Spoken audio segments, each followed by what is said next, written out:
I ain't gonna say you wrong. But Chad Gable won a match. That's that's something to be happy about. Oh, hello. I see you. I saw your comment now, Monica. I see your comment now. You see, you said it's me. I know it's you. I see you. We must let you know you've been seen. Oh, it's live on YouTube now. Can I hear myself? I know it's you. Okay. I see you.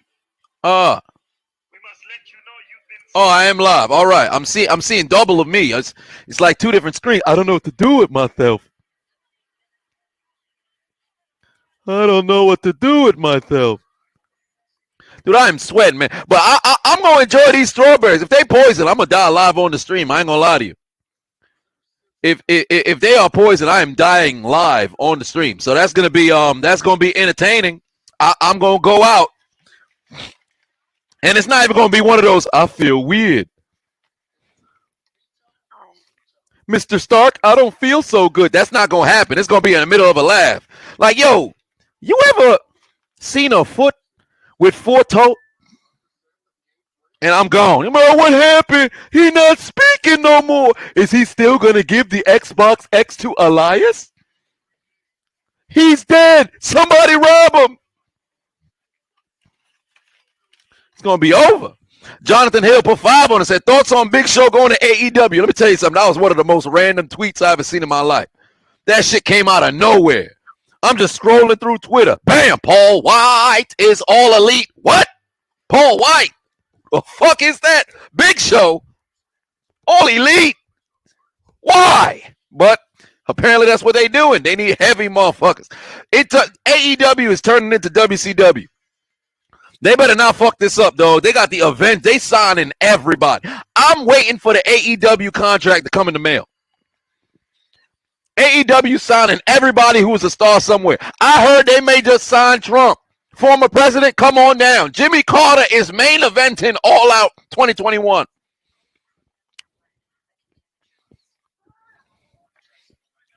Telling you right now.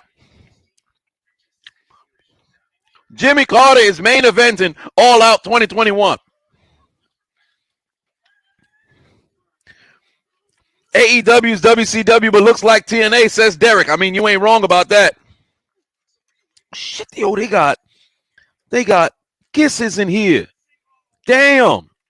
Ooh, I'm happy that dude got curved. I mean, I stand by all my brothers, but it's free food for me. Wow. This is such great temperature. It's not even fully frozen, like it's in the middle of melting. Golly, I hope this isn't poison. Ooh, heartbreak can be good. I don't know whoever said heartbreak ain't bad. It's Macho Tom. Put $1.99 on it. Said the strawberry's going to go good with that crown. Oh, you ain't wrong about that. Let me tell you something, Macho Tom. Oh, the Unchiseled Adonis is calling me. Hold on. The Unchiseled Adonis is calling me. Give me a second. Hello. Yo, I know you live right now. Yeah. Oh, well. Yeah, I know. The door is open. There's no keys at all? No, she got keys. She just didn't have keys to the white. Yeah, I'm aware. You keep locking the door. I didn't know she was coming. Yeah, stop doing that. All right. Okay, Yeah. Get your big ass out of here. All right. Yeah. All right. Woo, that was the Unchiseled Adonis. Oh, by the way, this is kind of like a breaking news. I'm going to bring back the re-chiseling, or I should say the chiseling of the Unchiseled Adonis. We're going to get them into boxing. I actually just bought one of them bags that you can use in the basement. But the thing is, it's going to be like a back-ordered recording the same way that I did it before. So we're going to go from this point till the end of the motherfucking year. And then probably, I think around his birthday, which is around like, September, we'll start uploading the episodes. Because this time around, after watching the Yokozuna documentary, I think I had spoke about it. It bothered me because Bret Hart had said, he felt odd about Yoko's passing because it's like, yo, what could we have done to see if we could have made, an impact to prevent, what happened to him. And it kind of sat with me. And I had tried twice with the Unchiseled Adonis to get his big ass in shape. So I figured, why not? Third time's a charm, So do something that he may enjoy. Maybe it's just traditional workouts because most people, when they do workouts they're not really enjoying, they don't want to continue. So I figured, all right, let's try a little bit of a boxing. So that's what we're going to try to do. Get the big ass Unchiseled Adonis back in shape. But Macho Tom actually did me a solid. The man is a man of his word. During last week's stream, he said he was going to send me some Crown Apple because I haven't had it in quite some time. And guess what came in the mail? That Crown Apple. He done sent it to one of my offices. I just so happen to have my hands on it. So thank you very much, Macho Tom. I'm fixing to take a shot for you. And also, we're going to compare that with a man of my word as well. I did not take any more of that Tennessee apple. So I got that on hand. Got to make sure I can compare and contrast. So if David happens to show up in the stream and, always, give his donation in an effort to get me to drink, today is the day to do so. However, if I get up to 16 shots, I'm going to die. I'm going to die. Oh. Ooh, the strawberry ain't too bad. Not your peach. Kyle, you said you had that Crown Apple before. It's pretty solid. That ain't too bad. That ain't too bad. Randy said that looked good apple. You ain't wrong about that. I'm about to open up. First, oh wait, Apollo Crews got a little bit of a new look going with him. I mean, the brother got a scarf on. I mean, Chris Jericho did it. Chris Jericho did it. It's kind of like, The Simpsons did it. Peyton said 16 shots on stream. Going to start hitting the Quan on stream. Shit. I'll take 16 shots on stream. You might hear me say something good about the Bronx, Peyton. You might hear me say something good about the Bronx.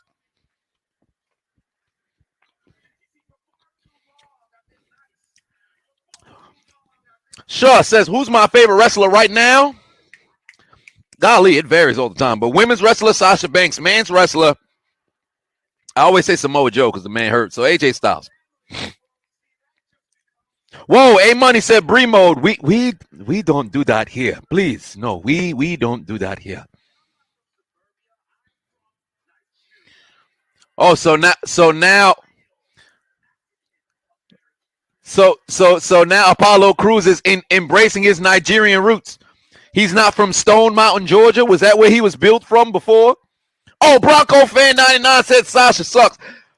He must be drunk already. I see Bronco Fan 99 must have been drinking some of that Crown Apple a little bit earlier than everybody else. He done said Sasha sucks. Something wrong with him. What's wrong with him? What's wrong with him? Yo, Corey, you know what? I'm happy that you wrote Apollo with all them O's because I think that's how I got to address Apollo now. Every time he come out, Apollo!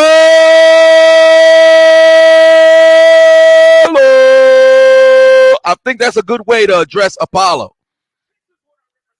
Ooh, JT Golden with the classic Ooh-Ha Nation. Well, first and foremost, as it pertains to the size of the bottles, I mean, the aesthetic, I always like the classic Jack Daniels.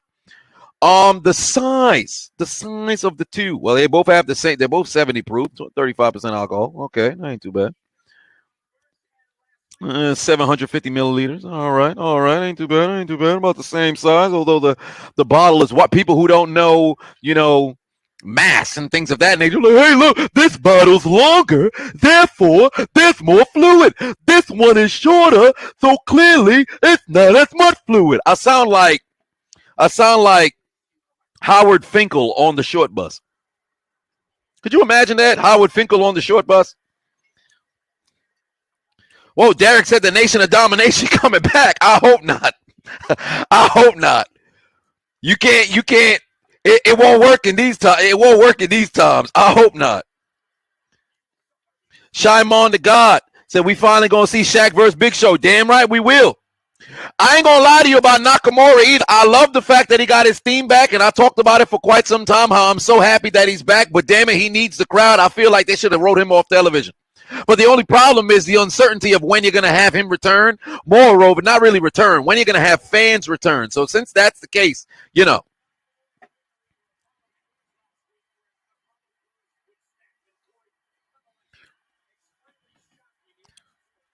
P1 Gabe in the building. Wanted Dead said, is this coming to America with a sequel with Eddie Murphy? Well, apparently.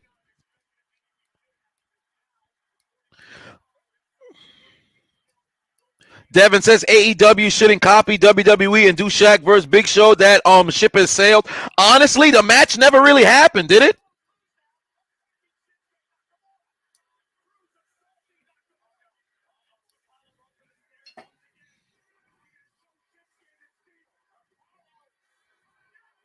Wait a minute. Ain't there an influx of the Asian Lives Matter movement right now because of the prejudice that is being, spun on Asians? But then last year it was about Black Lives Matter. This year it's about Asian Lives Matter, but we got a black man and an Asian fighting in the ring. WWE clearly doesn't read in between the lines, man. You ain't supposed to do that. I don't think you're supposed to do that. It's too soon. JT Golden put 2 on and said, did I watch WandaVision? No, I have not. I've seen a ton of memes. At first, I was very confused as to what they were referencing.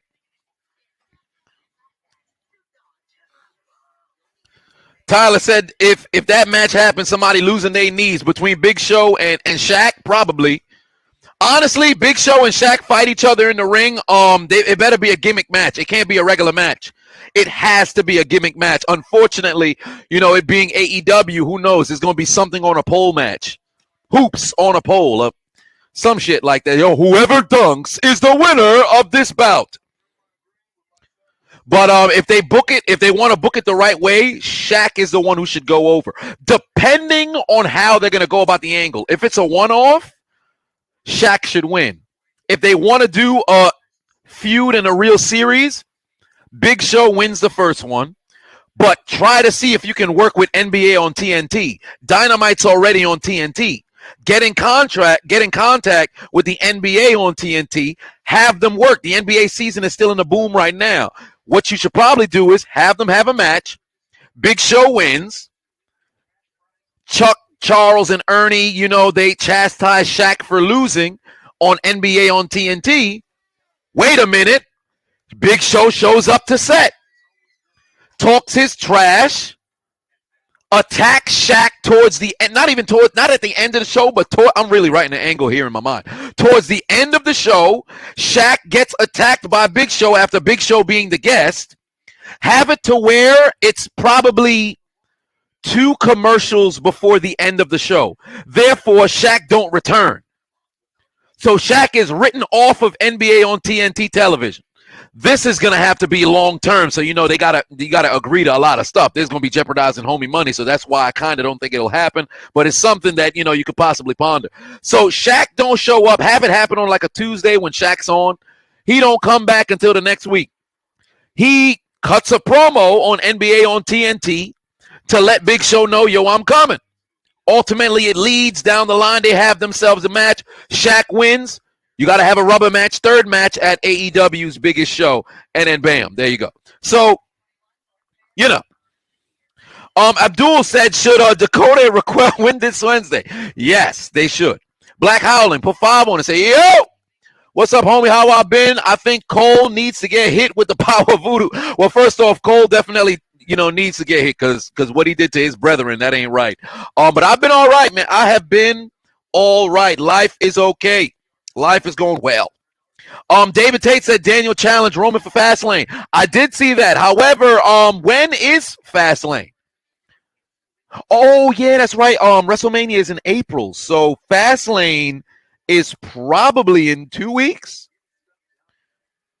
Fastlane is, let's see. Fastlane is 3 weeks. No, 4 weeks. No, it's 3 weeks. Yeah, because it's the last weekend of February. So it's on the 21st. If that's on the 21st, when the hell is WrestleMania? WrestleMania is usually early April. Oh, no. WrestleMania is on the 10th and the 11th. How much time is in betwixt? 20. So that's 1 week, 2 weeks, 3 weeks. I don't like that. They should accelerate Fastlane. Fastlane should have been 2 weeks away. You got to have a month between pay-per-views for WrestleMania. I don't like less than a month between WrestleMania and the latest pay-per-view. I'm not a fan of that. April 10th and the 11th is WrestleMania 37. Fastlane is on the 21st of March. Austin says Unchiseled Adonis versus EDP 445. EDP gonna win because soon enough, when the weight, and the friction runs its course in the battle between both big men, they're gonna go look for foreign objects. The Unchiseled Adonis is gonna have to go towards his fist. EDP got that fire on him. He got that thing on him. Got that heat. And it's going to be over. As much as, the Unchiseled Adonis body will probably ricochet off a few bullets. But soon enough, one of them, hollow tips going to penetrate. And then it's over. EDP wins. Good Lord. What a suplex by Apollo Crews there. But how y'all feel about this new Apollo Crews, man? Toast says, hot mic. What's going on Hot Mic right now? Put you in a Genjutsu. How'd it put you in a Genjutsu? Hot Mic put you in a Genjutsu? How'd that happen?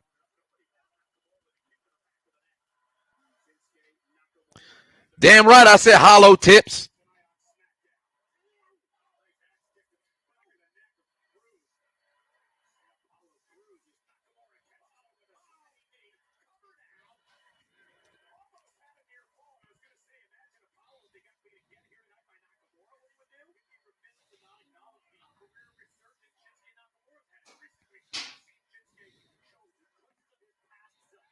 What's going on? It's bugging? Oh, that's not fun. Snipe God said, am I going live for NBA All-Star Day? Yes, I will. I'm going live for every single day of the damn All-Star weekend. Chuckster's in the building. You better not be sus tonight, Chuckster. Better not be sus tonight. Wanted Dead said, do I like Bow Wow in WWE? No, I don't. There is no realistic way to truly use Bow Wow and it not be a joke. There is no way. You damn right, Peyton. It's first to whoever gets to that number wins. I'm bringing the energy. All-Star game, I'm bringing the energy. I'm going to drink like 8 bottles of water on the stream. Black Howland, put 5 on it. Said me versus Sir Wilkins in a 40-yard dash. That's a good challenge. But we would have to set that months ahead because I ain't run no 40 since my last 40 in college. But he got me. Sir Wilkins kicked my ass in that damn winging competition. I can't believe he did that. Silver said, yeah, Rikishi is training Bow Wow. He is. That's a great, person to go and get trained from. Them Samoans, they don't play games. They'll teach you to respect the business.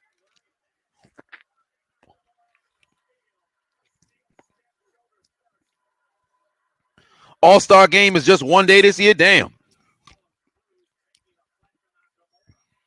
Professor Vanessa says MVP is the best manager right now, better than Paul and more. Tell you the truth, I agree. As much as I love Paul Heyman, MVP's work from 2020 up until this particular point, you can't deny it. Because he's doing it with multiple people.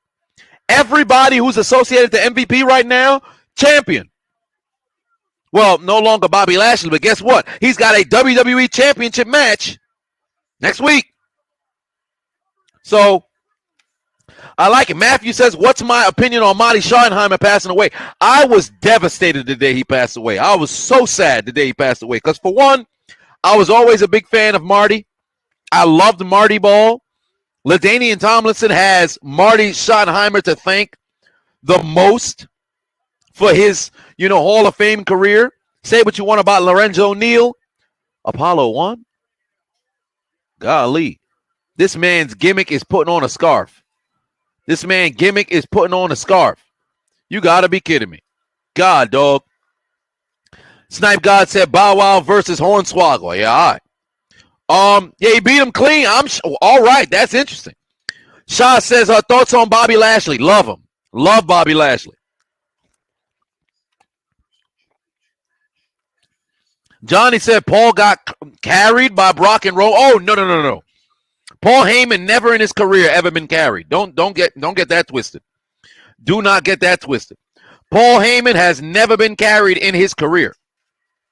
That man earned everything. Do not get that twisted. TJ says, who's bigger, Batista or Lashley? Lashley.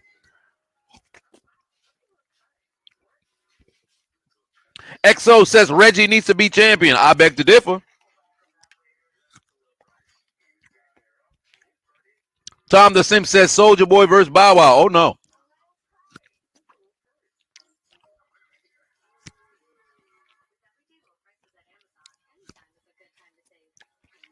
Yo, these strawberries ain't too bad, man. I hope they don't got no poison in them. Shit. These joints hitting. And they got one in different colors. This one's in white. Oh. I'm a fan.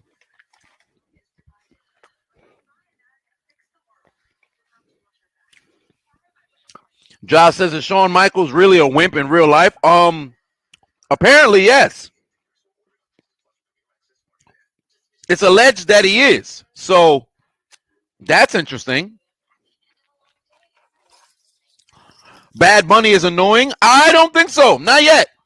Tell you the truth, I'm usually not a fan of celebrities coming in, winning titles, despite the fact it's a the 24/7 championship. But for what it's worth, Bad Bunny he hasn't done anything that's gone over the line.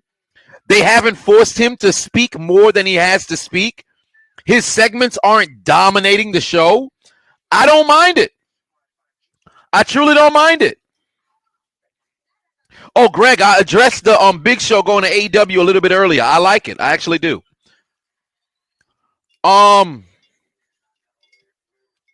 Abdul said Bad Bunny will be in WWE post-Mania. Well, it all depends. Honestly, it all depends. Because evidently he was a fan of WWE, growing up. So who knows? It's good pairing with Damian Priest. It's getting a lot of casual eyes on Damian Priest. And Priest is the muscle. Bad Bunny don't got to do nothing. He's just there, and Damian Priest got his back. So I'm not tripping over it just yet. But if they put Bad Bunny in situations where he's in matches that are over 10 minutes, they got him on the promotional, photographs and videos and shit. If that gets to the point, now it's some pump the brakes. But as long as he ain't, doing too much, I upset. Josh Marcus said, love my channel. I'm hilarious. I appreciate that. Let me tell you something. Instagram Reels, yo, they legit, man. I didn't know. This whole time I was looking like, I'm good on the Reels, man.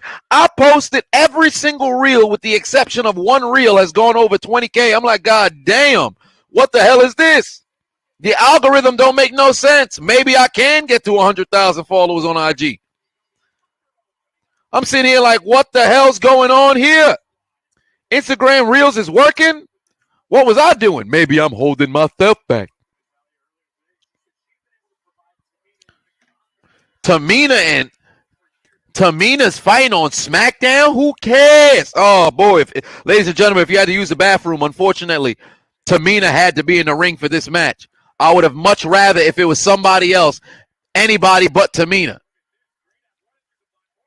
Good Lord. They should just have Liv Morgan fight against her shadow. I would sit here and watch and be entertained. But Tamina, I've had enough of this lady already. I would rather watch two brooms sweep the floor. And they got Natalya. Oh, my God. Somebody let these two ladies out of the goddamn nursing home to come and fight against the Riot Squad. Anybody but Natalya and Tamina. I've had enough of these elderly people. And you know what's funny? Asuka old. I love her. Shayna's old. I love her. Tamina's old. Natty's old. I hate them both. Get them out of here. You kidding me? Get them out of here. When they get aroused, they don't get wet. They get drier. Could you imagine? Golly. Could you imagine? Like, now I'm getting mental pictures. I'm aroused. It's drier in there. Shit. Jay said, play I don't care. Well, there it is. I will say this much. As much as I do dislike Tamina, this actually, she only wear black. But the top, you know, is actually better with her arms out. I don't know why she ever had her arms covered and shit. Like, this lady looked like she riding motorcycles to the ring, but she couldn't afford the bike. Like, you can't come out here all black and do a whole lot of nothing.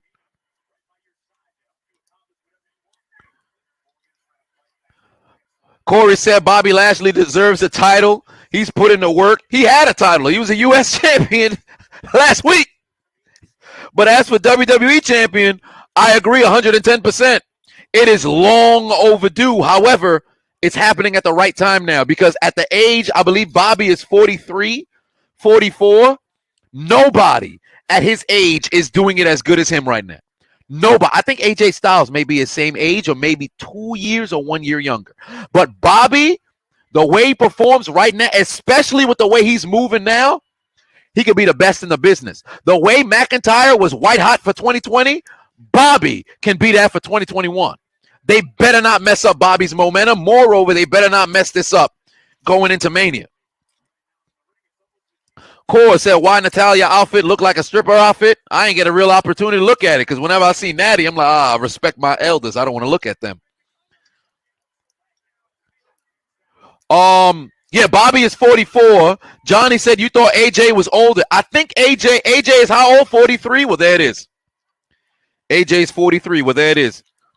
I be telling people when I was on the Jabatias podcast and Sir Wilkins was ranting about age, I told him he was spot on. We gotta stop thinking that you gotta come into like wrestling is like all these other professional sports. Like when you in your 20s, you're supposed to be in your prime and all. Oh no, wrestlers don't hit their prime until they in their 30s. When you get that experience under your belt, there are some exceptions to the rule. The Rock, Brock Lesnar, John Cena. But for the most part, you gotta be you in your 30s. That's when you hit your stride and where you really get it, and then they put that title on you. For the women, it's a little bit different, but now it's been pushed back. The older ladies are, running the show for the most part because you get that experience. You know what you're doing. I'm not a fan of Bianca announcing ahead of time that she's going to be giving out her announcement. I just hope that Shorty go out there and say, yo, I'm rolling with Asuka. Because she fought against Sasha, I feel very disappointed. But, of course, she's doing an announcement on Smackdown. But then again, she not a heel. She a face. So since she a face, of course she's going to do an announcement. She ain't going to attack nobody from behind.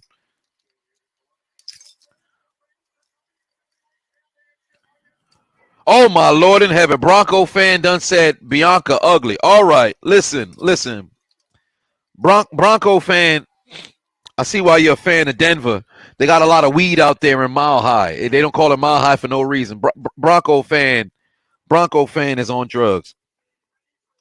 Carrie singing Big Booty Bianca. We got to save that for Bailey. It is saved for Bailey. Hopefully we'll have the Ding Dong show tonight. Will Smith said, what is my favorite WWE match that I've seen? Personally, yours was Taker versus Shawn, WrestleMania 25. That is the greatest WrestleMania match of all time. WrestleMania 25, that was the greatest WrestleMania match of all time.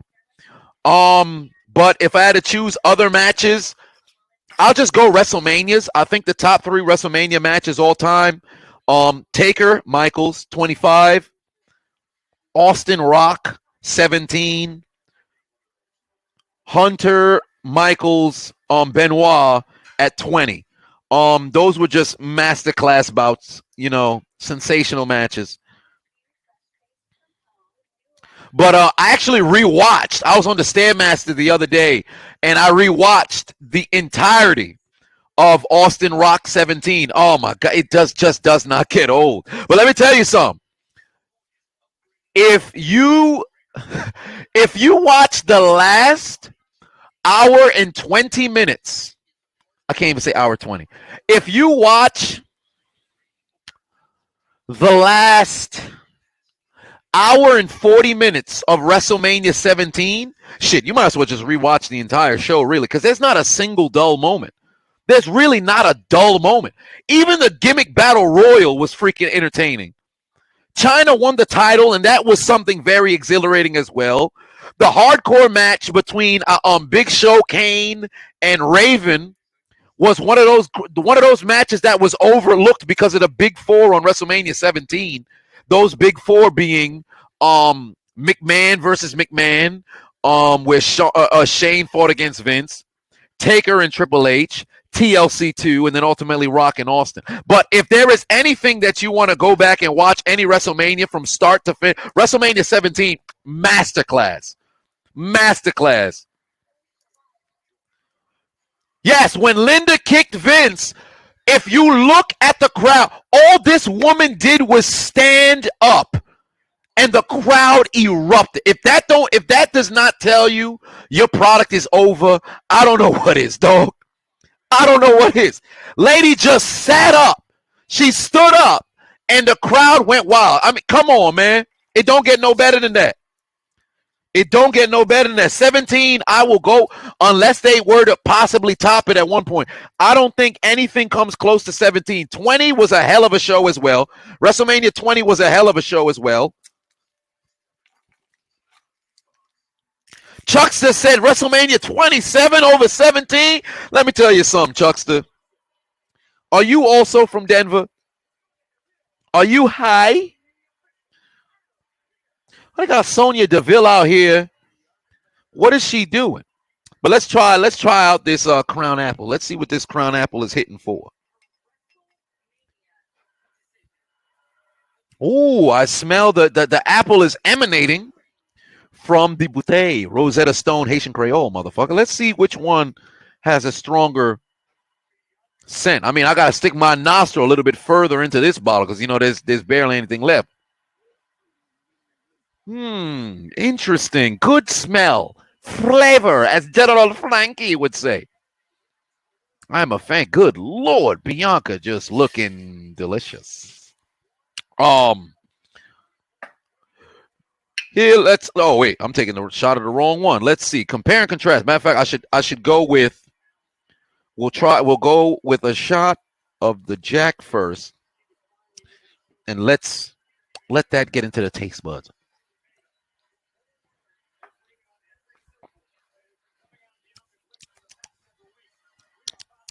That's good stuff. Okay. But who do we think that she is selecting to do battle with at WrestleMania? Who is she going to choose to do battle with at WrestleMania?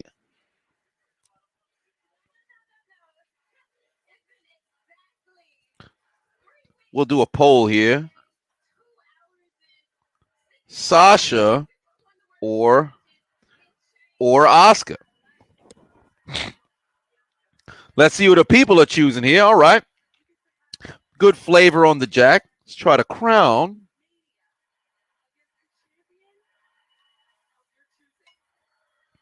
Gonna try that Crown, man. Macho Tom coming through clutch with the Crown. Let's see.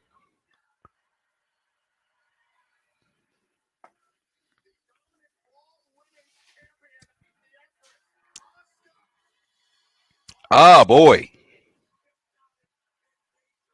Oh, boy. That's good stuff. That's good stuff.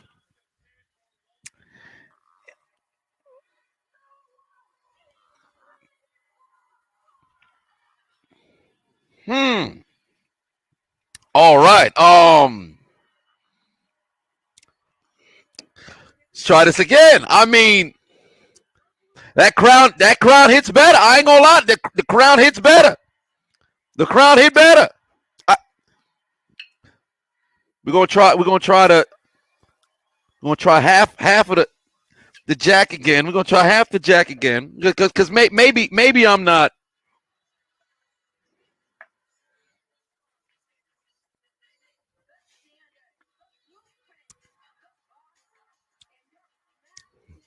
And then gonna try the Crown. No, Jay. I'm not gonna do the 16 shots tonight. I'm not gonna do that. Then we're gonna try the Crown once again.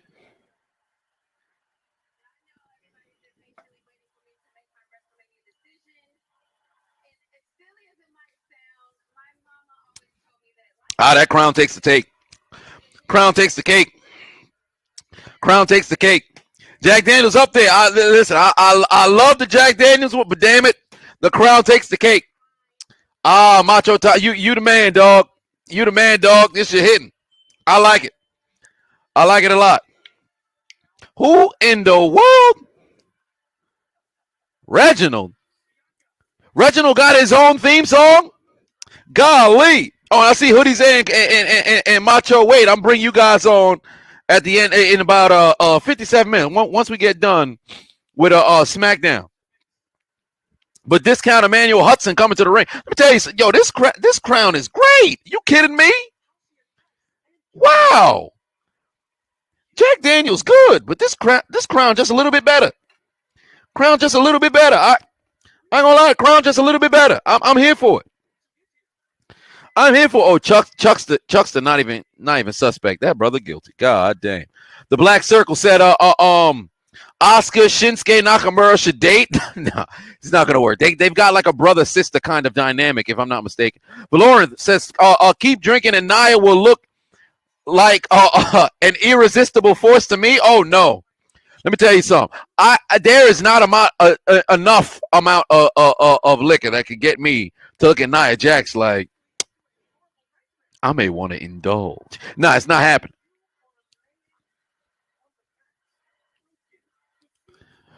Yeah, Reginald needs to stop. Like this is what I was talking about on when I went on the Jabba Tears podcast, because as it pertains to Reginald, let me tell you something. This brother is gonna mess around. Like now, Carmella is the afterthought of their partnership.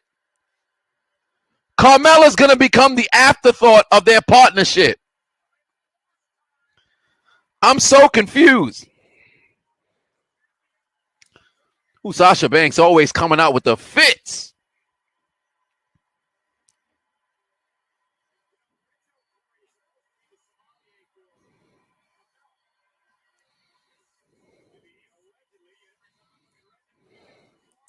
I think I need to best WrestleMania of the 2010s. I'm biased, so I'm gonna say 35 because I was there. But it was a hell of a card. 35 was a great card. There weren't many, dull moments that were there. The only one of the downsides being Triple H and Batista going too long. But I think I would say WrestleMania 35. What would you guys say? Best WrestleMania of the 2010s. I like how Sasha ain't have no mic, but Shorty came and took Reginald. She all up in homie face and shit.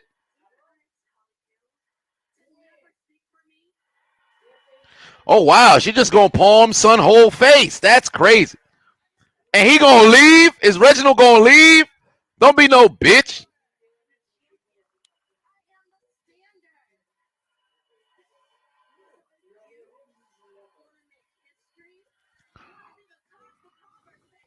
$25 and 26. No, 26 was 2000. 25 was 2009. So we can't use that. Of the 2010s, 26 was cool, but the whole card, I'm rolling with 35. 30 was good. 30 was good. 27 was ass. 31, I believe that was Levi Stadium, Sting, and Triple H. That was all right. 31, Seth Rollins cashing in. That was all right.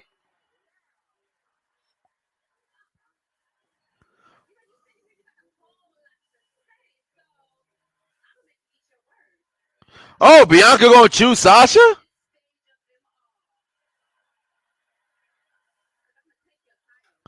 Oh, of course Bianca was gonna choose Sasha.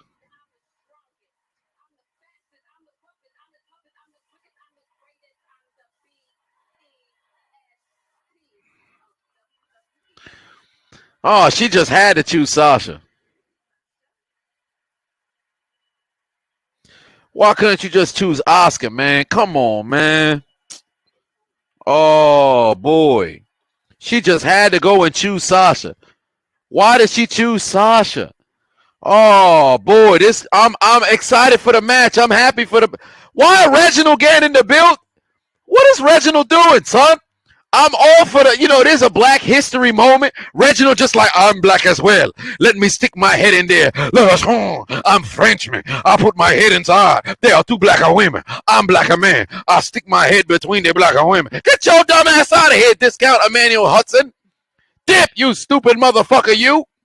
But, unfortunately, somebody got to lose, and I'm Team Sasha. So, moving forward for the next 6 weeks, I'm Team Sasha, man. God, I love Bianca Belair, but it's about to be fuck Bianca, son. I can't lie to you, son. I'm Team Sasha. Sasha need the. What team we on, son? What team are we on?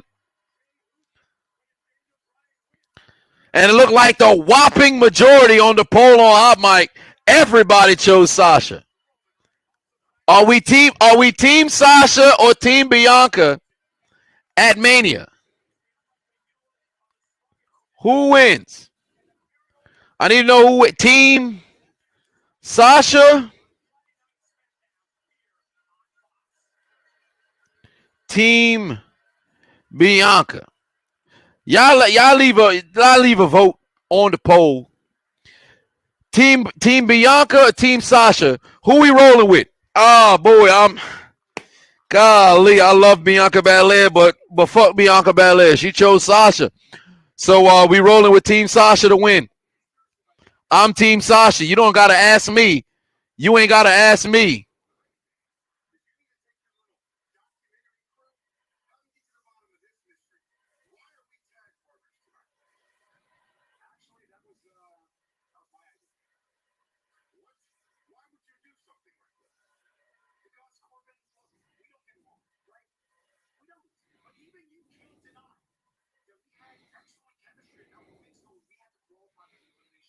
God damn.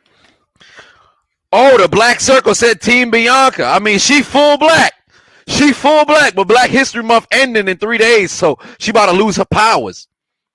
Marcus says heel Sasha. She should be heel, but Sasha's kind of like a tweener sort of situation. I'm about to bite this chocolate covered strawberry once again. Break it. It's cold.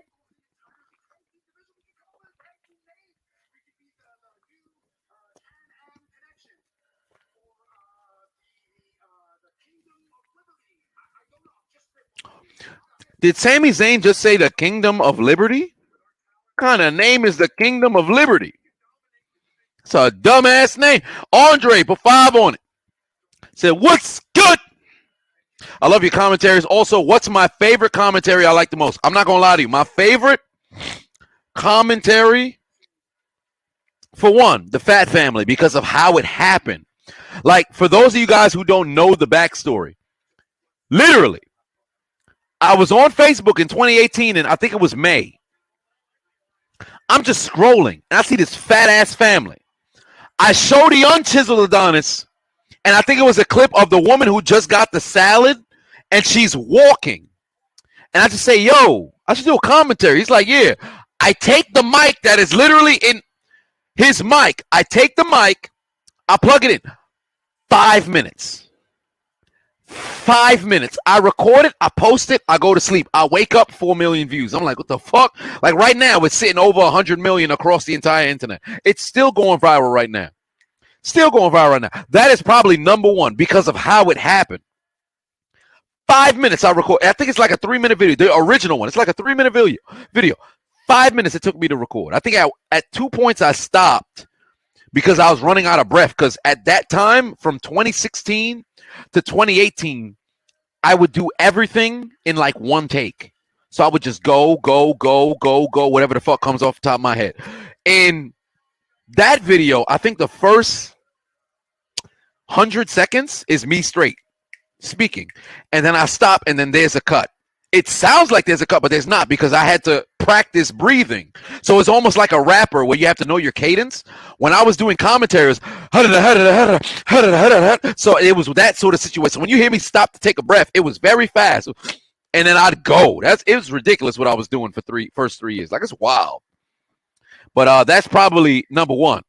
Peyton said, but can still say the N-word in here. Well, oh, wait a minute. Oh, you must be talking about somebody else. You know what's funny, Peyton? I popped into the Diamond Digest earlier today, but I don't think y'all could see when people are popping into the stream. I was going to comment, but they were talking about who was going to win a certain division. I guess at one point somebody had said something about the Angels or something like that, so I didn't comment. But I probably should have. But I was in the Diamond Digest. I'm subscribed still. I'm still following you guys on Hot Mic. And if you guys haven't already, follow the Diamond Digest. Why you think Peyton is verified? You got to go and follow this man. You know, they talk baseball. You a baseball fan, download the Hot Mic app. Use the promo code Adonis. If you're not already on Hot Mic, or I should say, if you're on Hot Mic, make sure you follow the Diamond Digest. This small, shout out for you, brother. The Dark OPZ said Apollo should join Roman Reigns' stable. I don't think so. I think Apollo should keep trying to join, but always fails. I like the stable being just the bloodline. Trial said you got to check out the Fat Family commentary. I'm pretty sure you've seen it already. But, you probably seen it, but they ain't know it was me. But, I've been doing a lot of fighting commentary because I had to catch up. There's a ton of them that I posted on like Instagram that I never posted on YouTube because of the dispute and the claims and shit. So I got to throw that in there. Marcus put 5 on and said, question, who has the best frog splash? Guerrero, Ford, or Van Dam? I talked about this a few months back. It sounds crazy, but Montez Ford has the best frog splash. The best frog splash. He gets more height than Van Dam, gets more impact than Eddie, and he contorts his body better than Van Dam ever could. Van Dam had distance. Montez can go further. Van Dam had height. Montez can go higher. Eddie had impact. Ford can fall stronger. Ford got the best frog splash. And it's only a matter of time because I love the Street Profits. I do. But Angelo Dawkins, he's the weak link of that tag team. The minute that they split, Montez has the potential to be our generation's Rock. I can't even say our generation because I was in the generation of Rock. But, I mean, I was a kid, but, I've seen it from start to finish. Well, not Rocky Maivia because I was 2 years old, but I remember the Nation of Domination. I was 4 years old. It still sticks in my mind when I go to my aunt's house because she had cable. I didn't. That's why I was Team Smackdown my whole life. But Montez Ford has the best frog splash. I love RVD. Y'all know how I feel about Eddie. Think about it. Look at Montez's frog splash. Look at everybody else. Montez got the best one, man. Montez got the best frog splash. It's very tough to say because RVD is a legend. Eddie is a Hall of Famer. But Montez, I can't deny it. When he jumped, like he had somebody who was in the middle of the ring. I can't remember who it was. He jumped and his body turned 180 in the air. His height was so high that the main hard camera, he was at the top of the hard camera. I said, he got it. He got it. Because on this one frog splash alone, if you guys remember who it was on, I can't recall. But he went up, got higher than RVD, contorted his body in an angle RVD had never done because he did a complete 180. Then landed in full impact. I said, Montez got it. So, Greg says, who has the best moonsault, Io Shirai, Lita? Io. I love Lita. Io gets more air. Lita was a straight, shooter off her moonsault. It was kind of like RVD's split leg moonsault or Naomi's split leg moonsault. I kind of should just keep it at RVD because his is better than Naomi's, but I feel like you kind of you got to throw Naomi's in there because it's not bad. It's a straight shot with Lita. Io gets some air behind it. It's like angles, but she actually connects. So I got to give the respect to Io. Io got the better one. D'Lo Brown, I mean, the lowdown, it is a frog splash, but the lowdown, it's not It's not better than Montez. It's not better than RVD. It's not better than Guerrero. So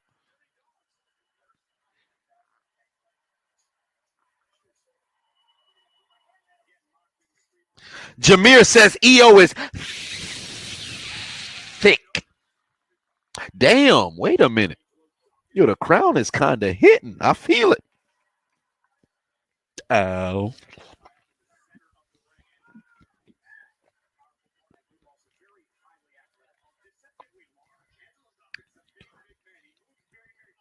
Oh, Ravens brought it back. Ravens 52-20 brought it back. S.A. Rios, moonsault. Whoo! Whoo! A lot of people don't remember S.A. Rios. Let me tell you something. If you guys have WWF No Mercy and you can save people who you hate, Edge for me is number one at 52%. Bull Buchanan is at 33%. S.A. Rios, I think there's like 15% or 25% remaining. Oh, I hated S.A. Rios. Bull Buchanan, Edge, S.A. Rios. I hated all three of them motherfuckers. I hated all three of them motherfuckers in WWF No Mercy. And I hated them motherfuckers on television too. I hated them so much. I kid you not. When you could put your three rivals or three people who you dislike on WWF No Mercy, them three, still, till this day, where's my N64? It's not out, but I think it's in my N64 bag. If I were to play No Mercy Survival Mode, which this is why No Mercy stands the test of time. Survival Mode literally can be played at any point in your life. Me and my brother still have a competition to see who can beat it in the fastest time. Right now, I think I have the lead on him at 31 minutes. You talk about a game that you could play at any moment. You just duffing people out the ring and see who can, win at the fastest time. You kidding me? But S.A. Rios, Bull Buchanan, Edge. I hated them three motherfuckers in that game because they steadily eliminated me when I'm in survival.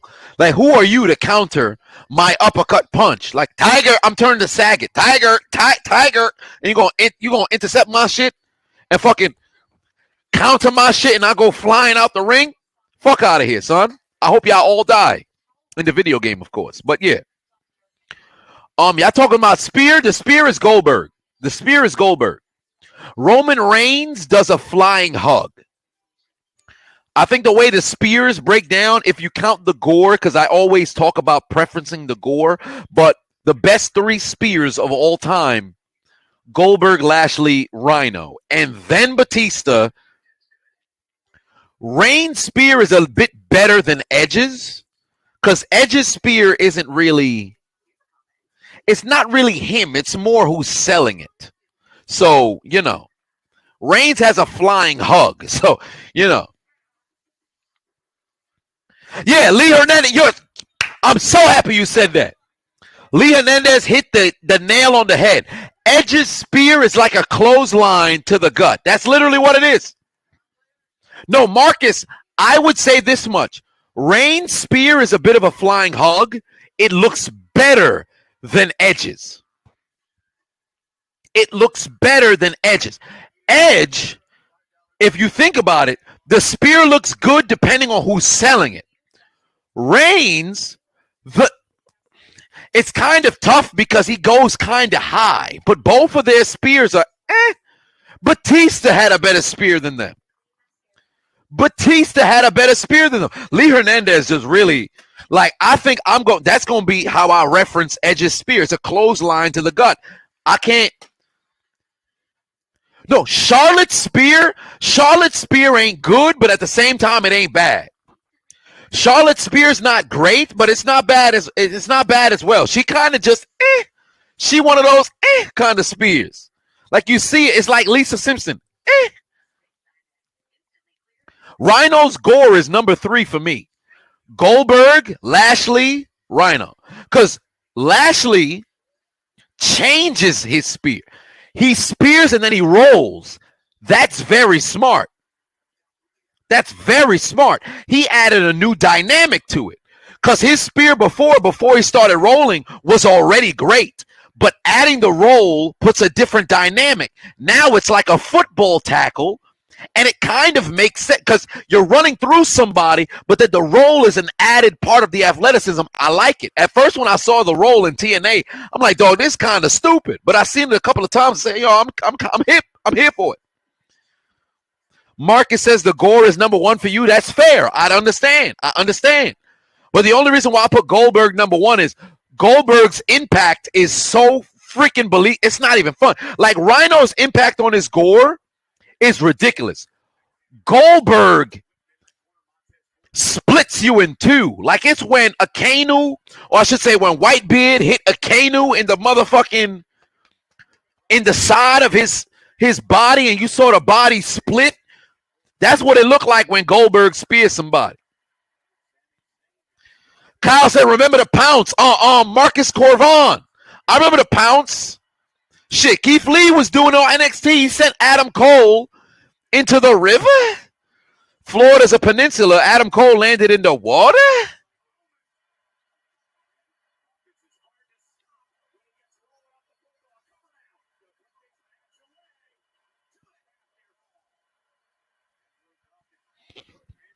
No, Emotion said, who got the best frog splash? We discussed that. I say Montez Ford because it's a little bit better now. Oh, damn. The chocolate covering the strawberry is peeling. Look at all this white chocolate. Oh. Oh. Oh. Mm.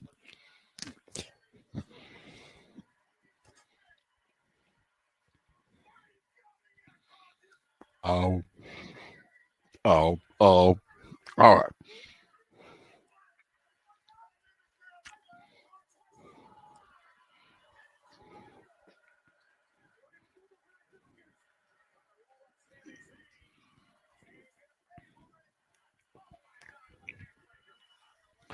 Look at the frog splash. Look at the frog splash. Oh, my God. Oh, my.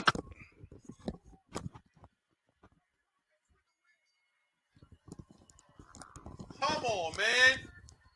Come on, man. Montez Ford just did the frog splash off the top. Come on, man. What's that, springboard frog splash? Are you kidding me? Are you kidding me? What I tell you about Montez Ford? Look at how he did the frog splash. Come on, man. Montez Ford, he got the best frog splash, dog. He got the best frog splash. I don't care how controversial it sounds. Come on, man. Are you serious? Off the apron, he jumped from the apron to the top rope and gave the frog splash and still got height. Are you kidding me? You can't tell me this is a bad take. Come on, man.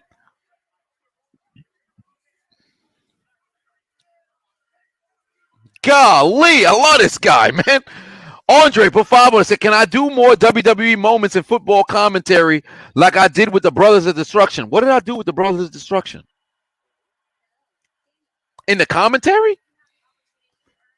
I did WWE moments with the Brothers of Destruction in the commentary? I don't remember. I cannot remember. Oh, if we were talking about cutters. Oh, by the way, 40 Kai, cleanest missile drop kick. I agree with you there on Orton. Orton gets height like nobody does.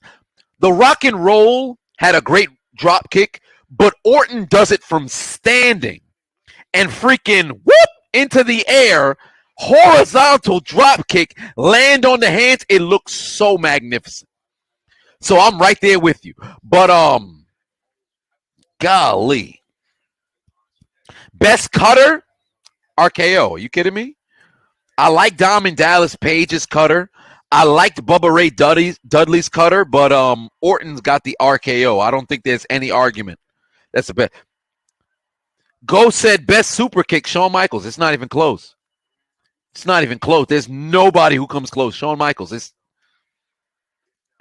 Mr. Sirius said, what do I think about Kayla Braxton? I like her, but I'm not going to lie to you. She can't touch Renee Young. Kayla Braxton's okay, but she's got to step it up as it pertains to speaking. She's okay. That's it. Renee Young may just possibly be the best backstage interviewer WWE has ever had. She is so good. Marcus put 5 on it. Said fantasy booking Montez versus Ricochet for the IC title. Thoughts?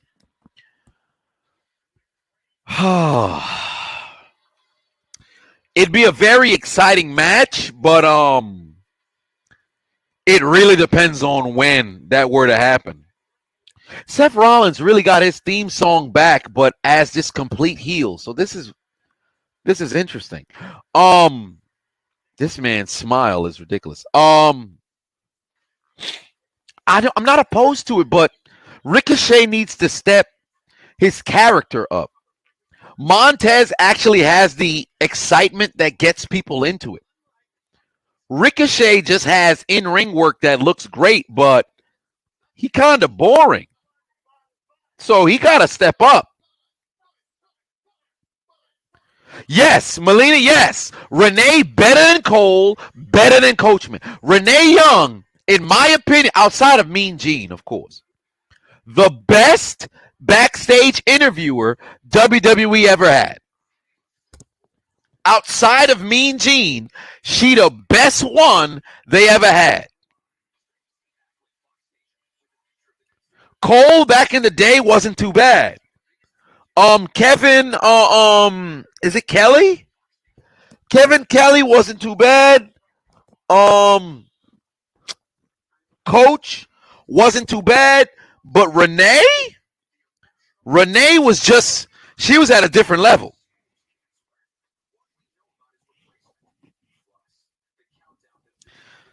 Lias Funaki said Funaki was the number one. I'm here for that. Funaki, number one. Remember when Taka Michinoku fell on his face at Royal Rumble 2000? God damn, that was a bump. That was a bump.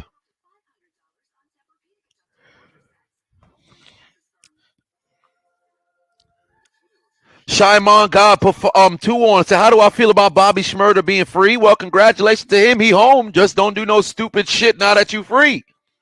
I mean, the man ain't get locked up for no reason, but don't do no stupid shit. You did your time. You free now. I ain't going to celebrate. I don't celebrate people upon being released from jail. I mean, I'm Brooklyn. Bobby Shmurda, Brooklyn to the core. But you free now. Don't do no stupid shit. That's all I got to say about that. You know what got you locked up. Don't do stupid shit. Play stupid games. Win stupid prizes. Casanova living like that right now. Don't surround yourself with motherfuckers who don't understand the code.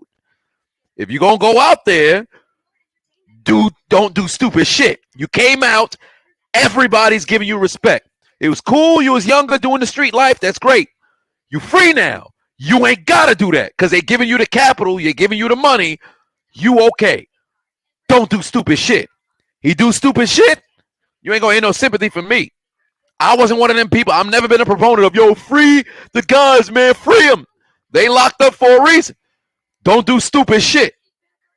You free now, don't do stupid shit. Let me say it one more time. Don't do stupid shit.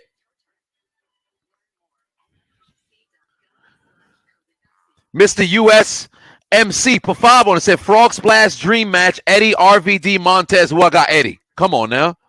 I got Eddie. It's not even close. Out of all 3, Eddie's the best. RVD's the better high flyer. Montez just black. I can't. In Eddie and RVD, what can I say Montez does better as a whole than the two? I can't. Montez just representing for Black History Month. But Eddie's going over. Eddie has to go over in that match. If it was Eddie, RVD, Montez, Eddie has to go over.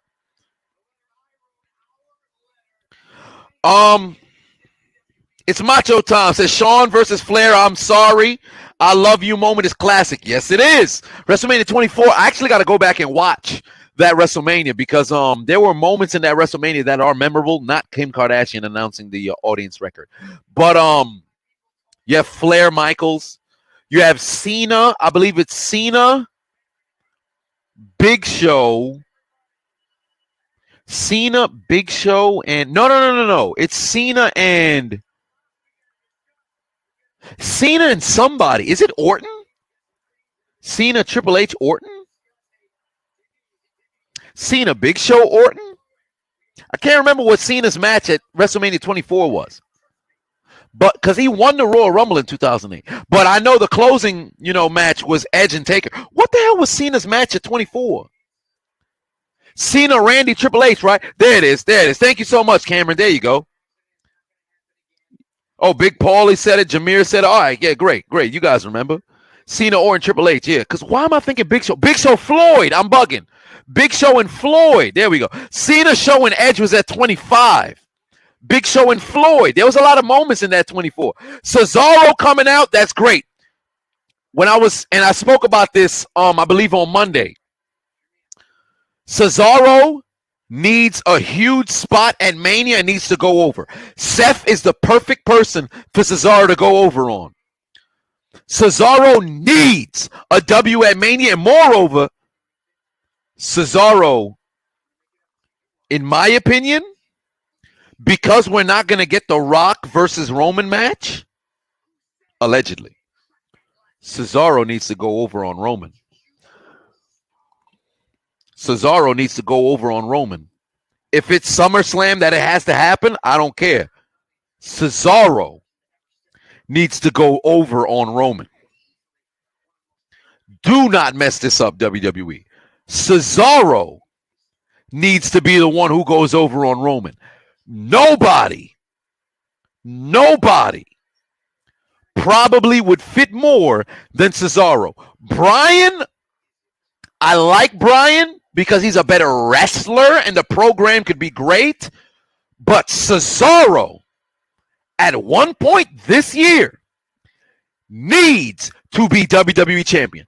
A lot of us were talking about, see if we could wait until Royal Rumble next year. No, we cannot wait because we know wrestling fans are fickle.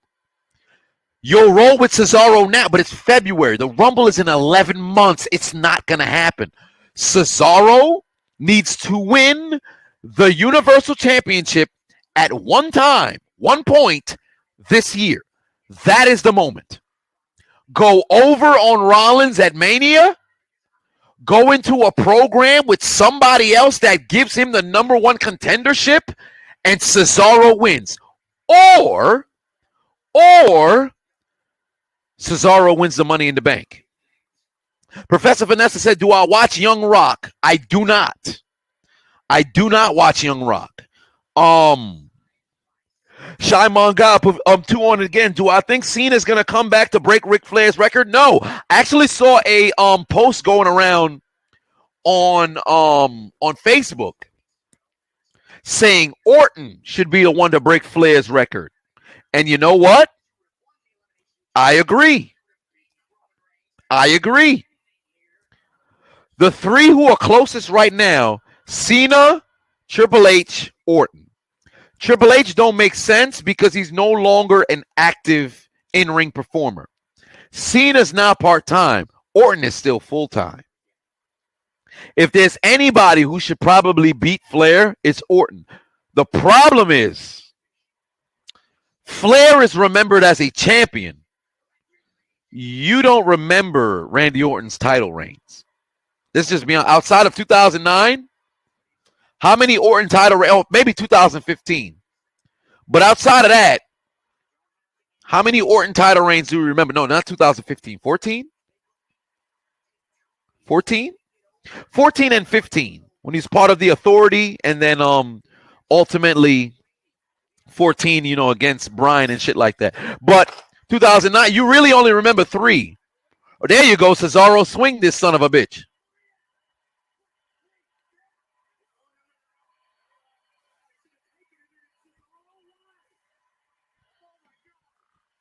How many of Orton's title reigns do we remember? It's only 3. You don't really remember. You remember the wins. You don't remember the reigns. You remember the wins. You don't remember the reigns. because they're not really memorable. He had the title for what, a month, 2 months when he beat Benoit. Might I add, they're starting to, incorporate Benoit in WWE documentaries and shit. Like, they're not completely isolating his matches. What they would do is they would have only clips of when you can't tell it's Benoit. Now they don't give a shit. But think about it. How many of Orton's actual reigns do you remember? Outside of 15? Well, it's really 14. Because Brock won in 15. So outside of 14 and 09, what?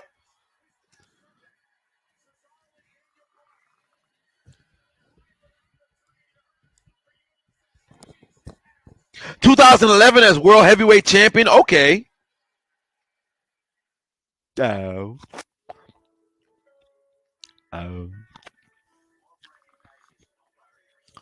Him and Christian in 2011 was good. That was good.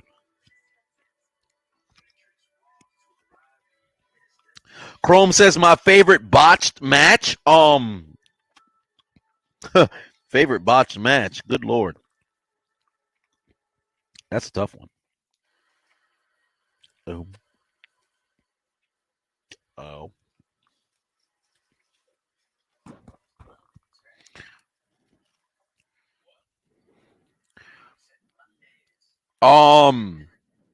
His rivalry with Christian, okay. Orton heel in 2009, I agree.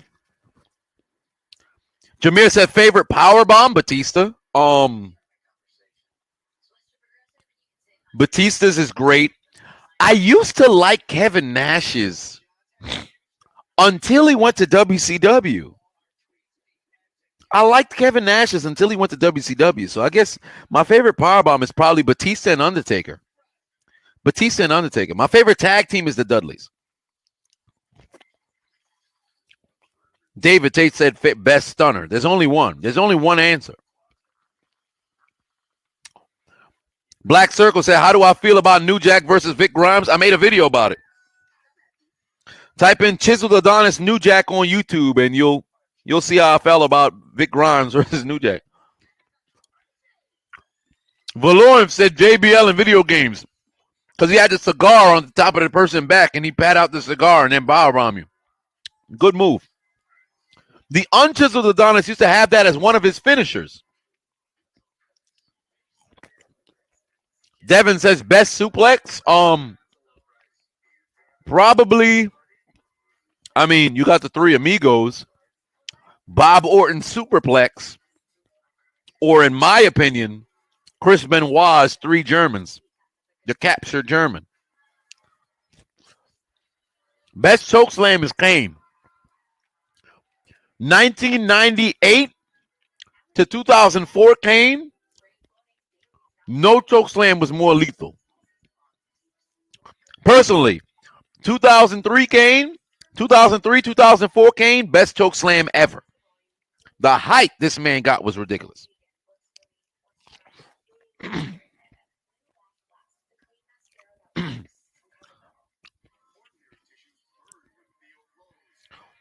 Artel says best elbow drop, Savage, and then Michaels. Savage, Michaels, Kairi Sane.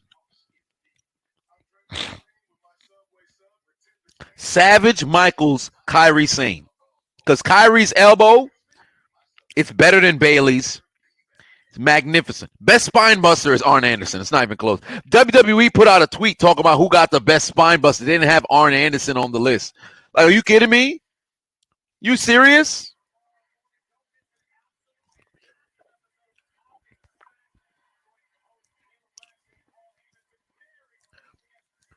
The Rock.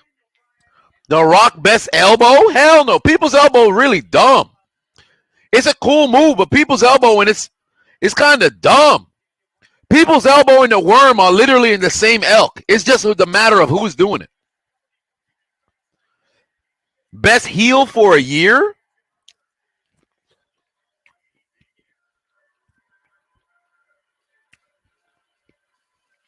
JBL, Triple H, 2000. JBL, 2004, 5.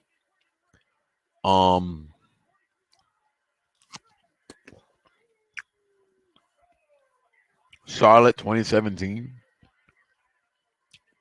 A lot of good ones. Best face turn, Randy Savage. What was it, SummerSlam 93? Best suicide dive is Benoit. No. No pun intended.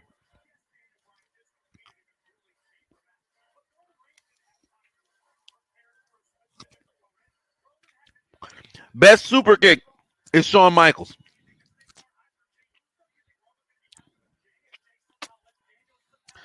Daniel Bryan better beat the shit out of Jey Uso here.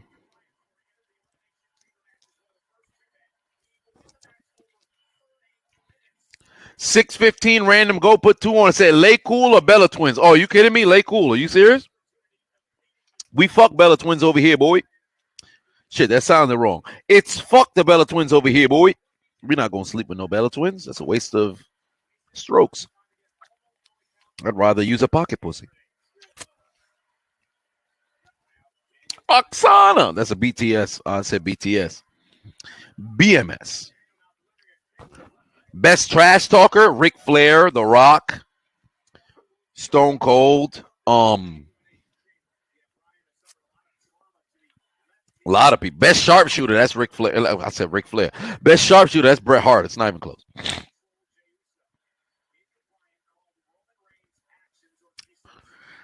But who we got in this match? We rolling with Bryan. We rolling with Uso. I'm rolling with Bryan. Although Bryan, I think he tweaked his knee.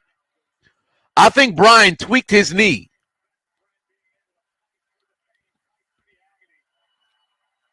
I think Bryan may have tweaked that left knee.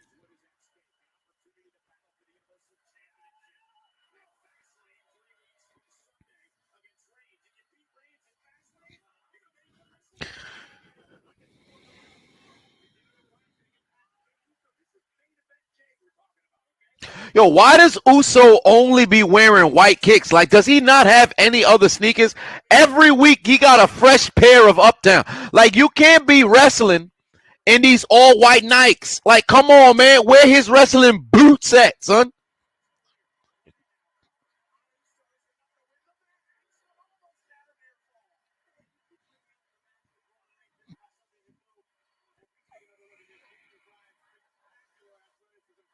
Where this man boots at? Every weekend, some fresh white Nikes, man. We need to get this man some wrestling boots. Orlando Jones said best alternate finisher. Alternate. Styles. He's got the phenomenal forearm or the Styles Clash. That's always great. The Rock had the rock bottom of people's elbow, but really, I don't think that's better than Styles one. Cena had the STF or FU. Bryan's got the running knee or label lock.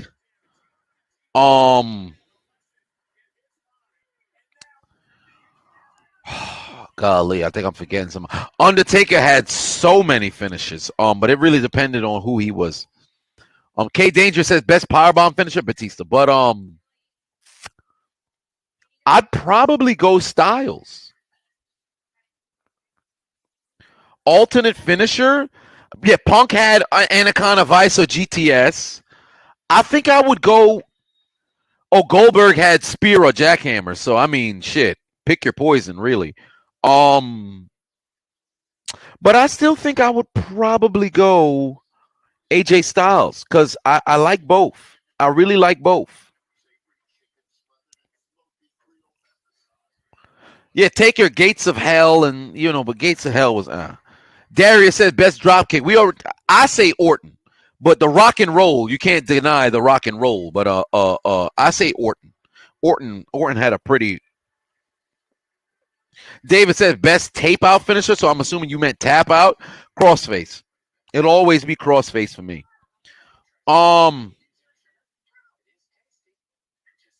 Macho said, let you join. I'm about to let you join a little bit once we get done with this match, and then I'll throw the people on. Shaw said, how is Reginald getting more TV time than Carmella? This is one of the things that you probably shouldn't have allowed to happen, Vince, because they let him have the intergender match. Sasha made him look great, and moreover, his athletic background made him look really good. So why have Carmella in there? She can't do what Reginald does, but Reginald can do what she does. So Charles Patuan said, who is the new age Rock like personality-wise? I say Montez Ford. When he separates from Angelo Dawkins, he's going to be this generation's Rock.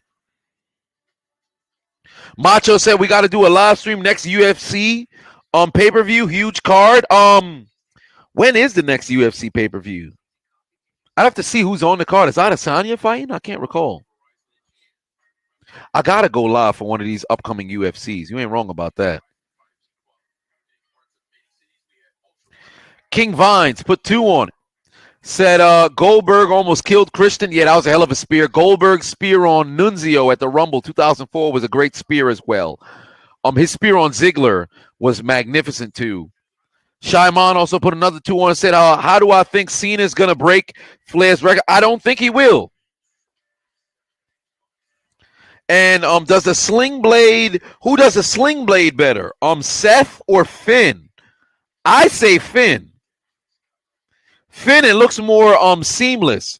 Seth, it looks like he's really putting in the effort to do the sling blade. Whoa, Kaysen said Ziggler's the best seller ever. I beg to differ. Shawn Michaels. Charles said, who does Damian face at WrestleMania if he goes? Well, for one, Damian will go. As for who he faces, I think The Miz. I truly think The Miz. I feel like Miz is probably going to lose the title at Mania this year. I said at Mania this year. I think he might lose the title next week. But if not and he loses at Mania, my original pick was Damian versus Miz. But if Miz is in the title picture, I think it will be Damian versus Morrison.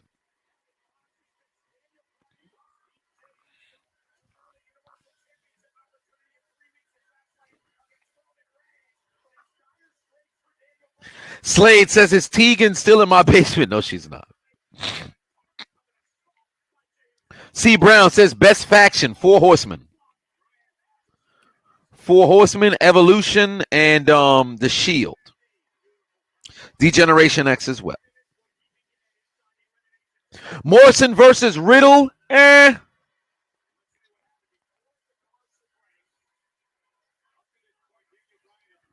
David Tate says best Samoan, The Rock.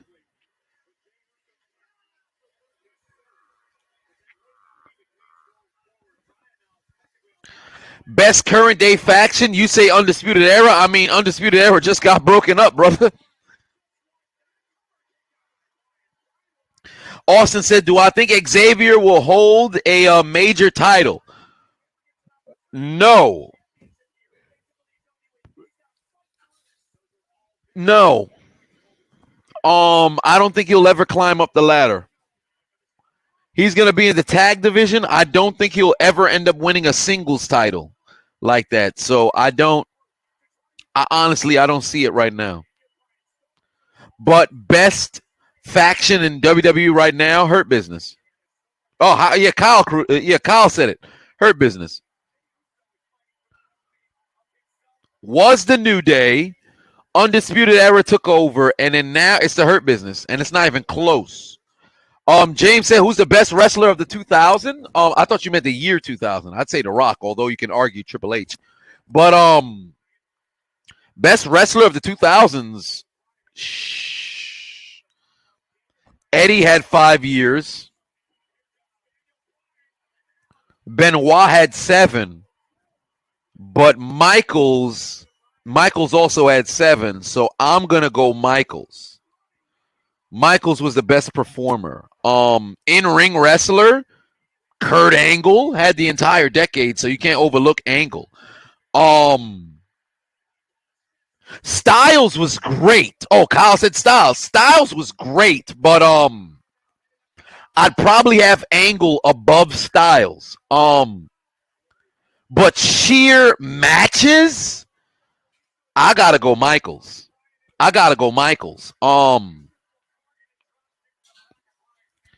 Best wrestler of the 2010s? Of the 2010s, I would actually go 2010s. I'd go Styles. 2010s, I'd go Styles. Whoa, Bum Boxer said Brock Lesnar in the 2000s. No, Brock Lesnar had 2 years. You kidding me? Cena's the biggest face, but actual wrestling wise, either Angle or Angle or Michaels for the 2000s. For me, Angle or Michaels. Samoa Joe's up there. Samoa Joe is definitely up there, but I can't put him over. I like smart psychology in wrestling. Good heel kicks there from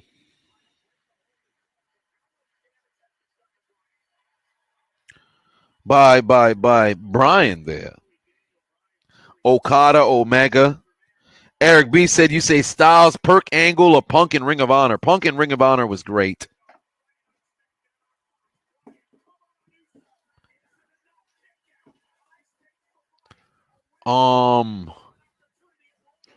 Marcus says you miss seeing Joe wrestle, as do I.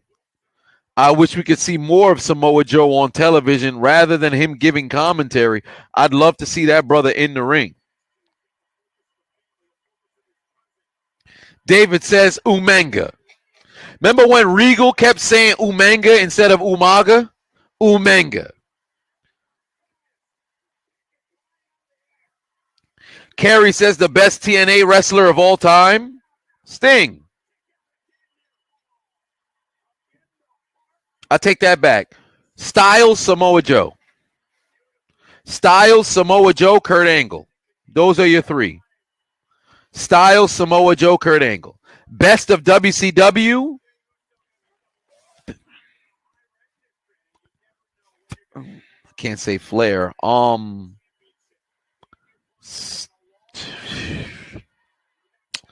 Best of WCW, and we're talking 90s here. Booker came about later.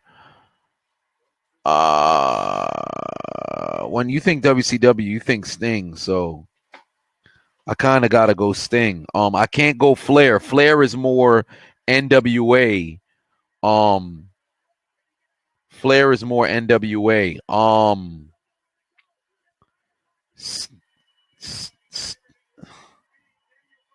Sting. WCW, Sting. I mean, Sting is the cornerstone, so Sting or Flair, but I think I'd probably go more along the lines of Sting. I'll go Sting. K Dangerous says my opinion on Aleister Black. I love Aleister Black. WWE fucked up when they fired Zelina. Now they got no reason to put Black on television. I mean, you fired Son Wife, so what is he doing? How the hell do you mess up Aleister Black? Aleister Black and Damian Priest damn near one and the same in their gimmick. They both awesome-ass motherfuckers who'll kick the shit out of you. I like both these motherfuckers. How the fuck you mess up Aleister Black? He live in the darkness. Let the man live in the darkness. Why? I don't get how they messed that up.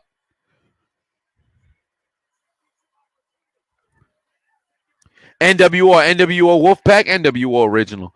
Oh, Brian got the LaBelle lock in, but the match already done. Oh, damn, it's Roman. So Edge got to show up here, I would presume, because we've got about 3.5 minutes remaining.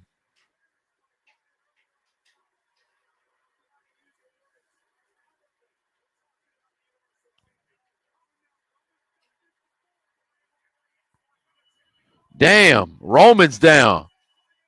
Oh, that's a great kick by Uso there. Oh, it's over. It's over for Brian now. Somebody gets speared to the afterlife. DX or NWO? DX.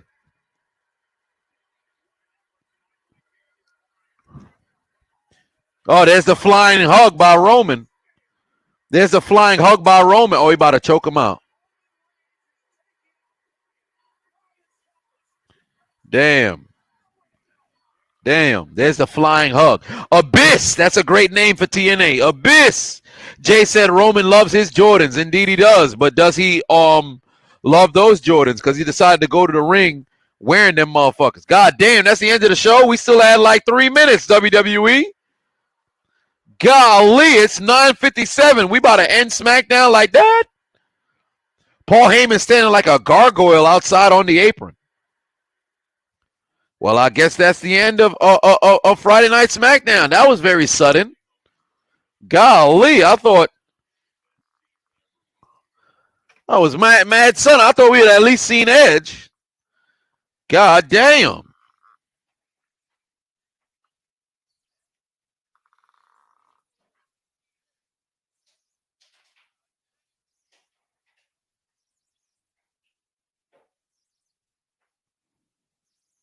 Son got money. Roman just gonna go out there fighting in Jordans and shit. Golly. Man got bread. Jordans all over the place. I'm surprised they didn't have Edge at the end. I thought they would. But as the great philosopher Ja Rule once said, I guess not.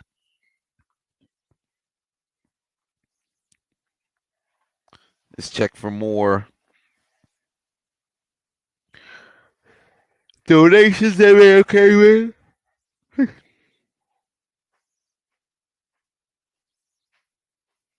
Double count out. There's that. That was a very weird ending. I thought there would have been a little bit, something a little bit different. But Sasha chose, I should say Bianca chose Sasha. And 83% of you guys were right. And as for, who we're picking between Team Sasha, Team Bianca, I mean, it's entirely up to you. But I'm seeing 59% are on Team Bianca. And myself, along with a 41%, are Team Sasha. So this is interesting.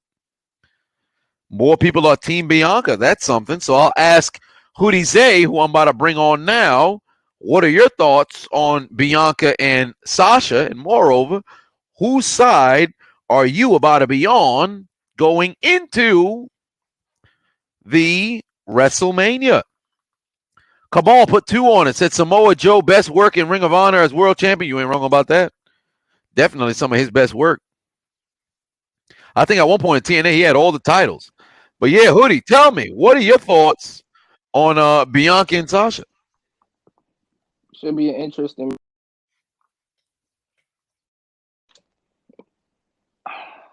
I want Bianca to win, but again, like Sasha hasn't had that world beaters run yet, so and she did. Bailey had it, Charlotte had it, Becky had it, so she deserves to have it too, or she's earned. I don't think anybody deserves anything. She's earned it. Mm-hmm. I agree 110%. And moreover, I don't think she's won a match at WrestleMania yet. I did she win last year? No, did she? She lost. Wait, she. Wait, was she there last year? No, she lost. I feel like she lost. No, I don't think she was. I can't remember. I feel like they were tagged. She was in that. No, she wasn't in the match. She was. It was Naomi. Lacey, yeah. It was like a 6-pack challenge or something like that. No, I think she was in that match though. I can't. Yeah, she was in the match. She was in the match, but she got eliminated, and then she helped Bailey eliminate. I think. Yeah, I think so. Yeah, because she had lost. Yeah, it was the 6-pack elimination. Yeah, that's what happened. Yeah, she retained. I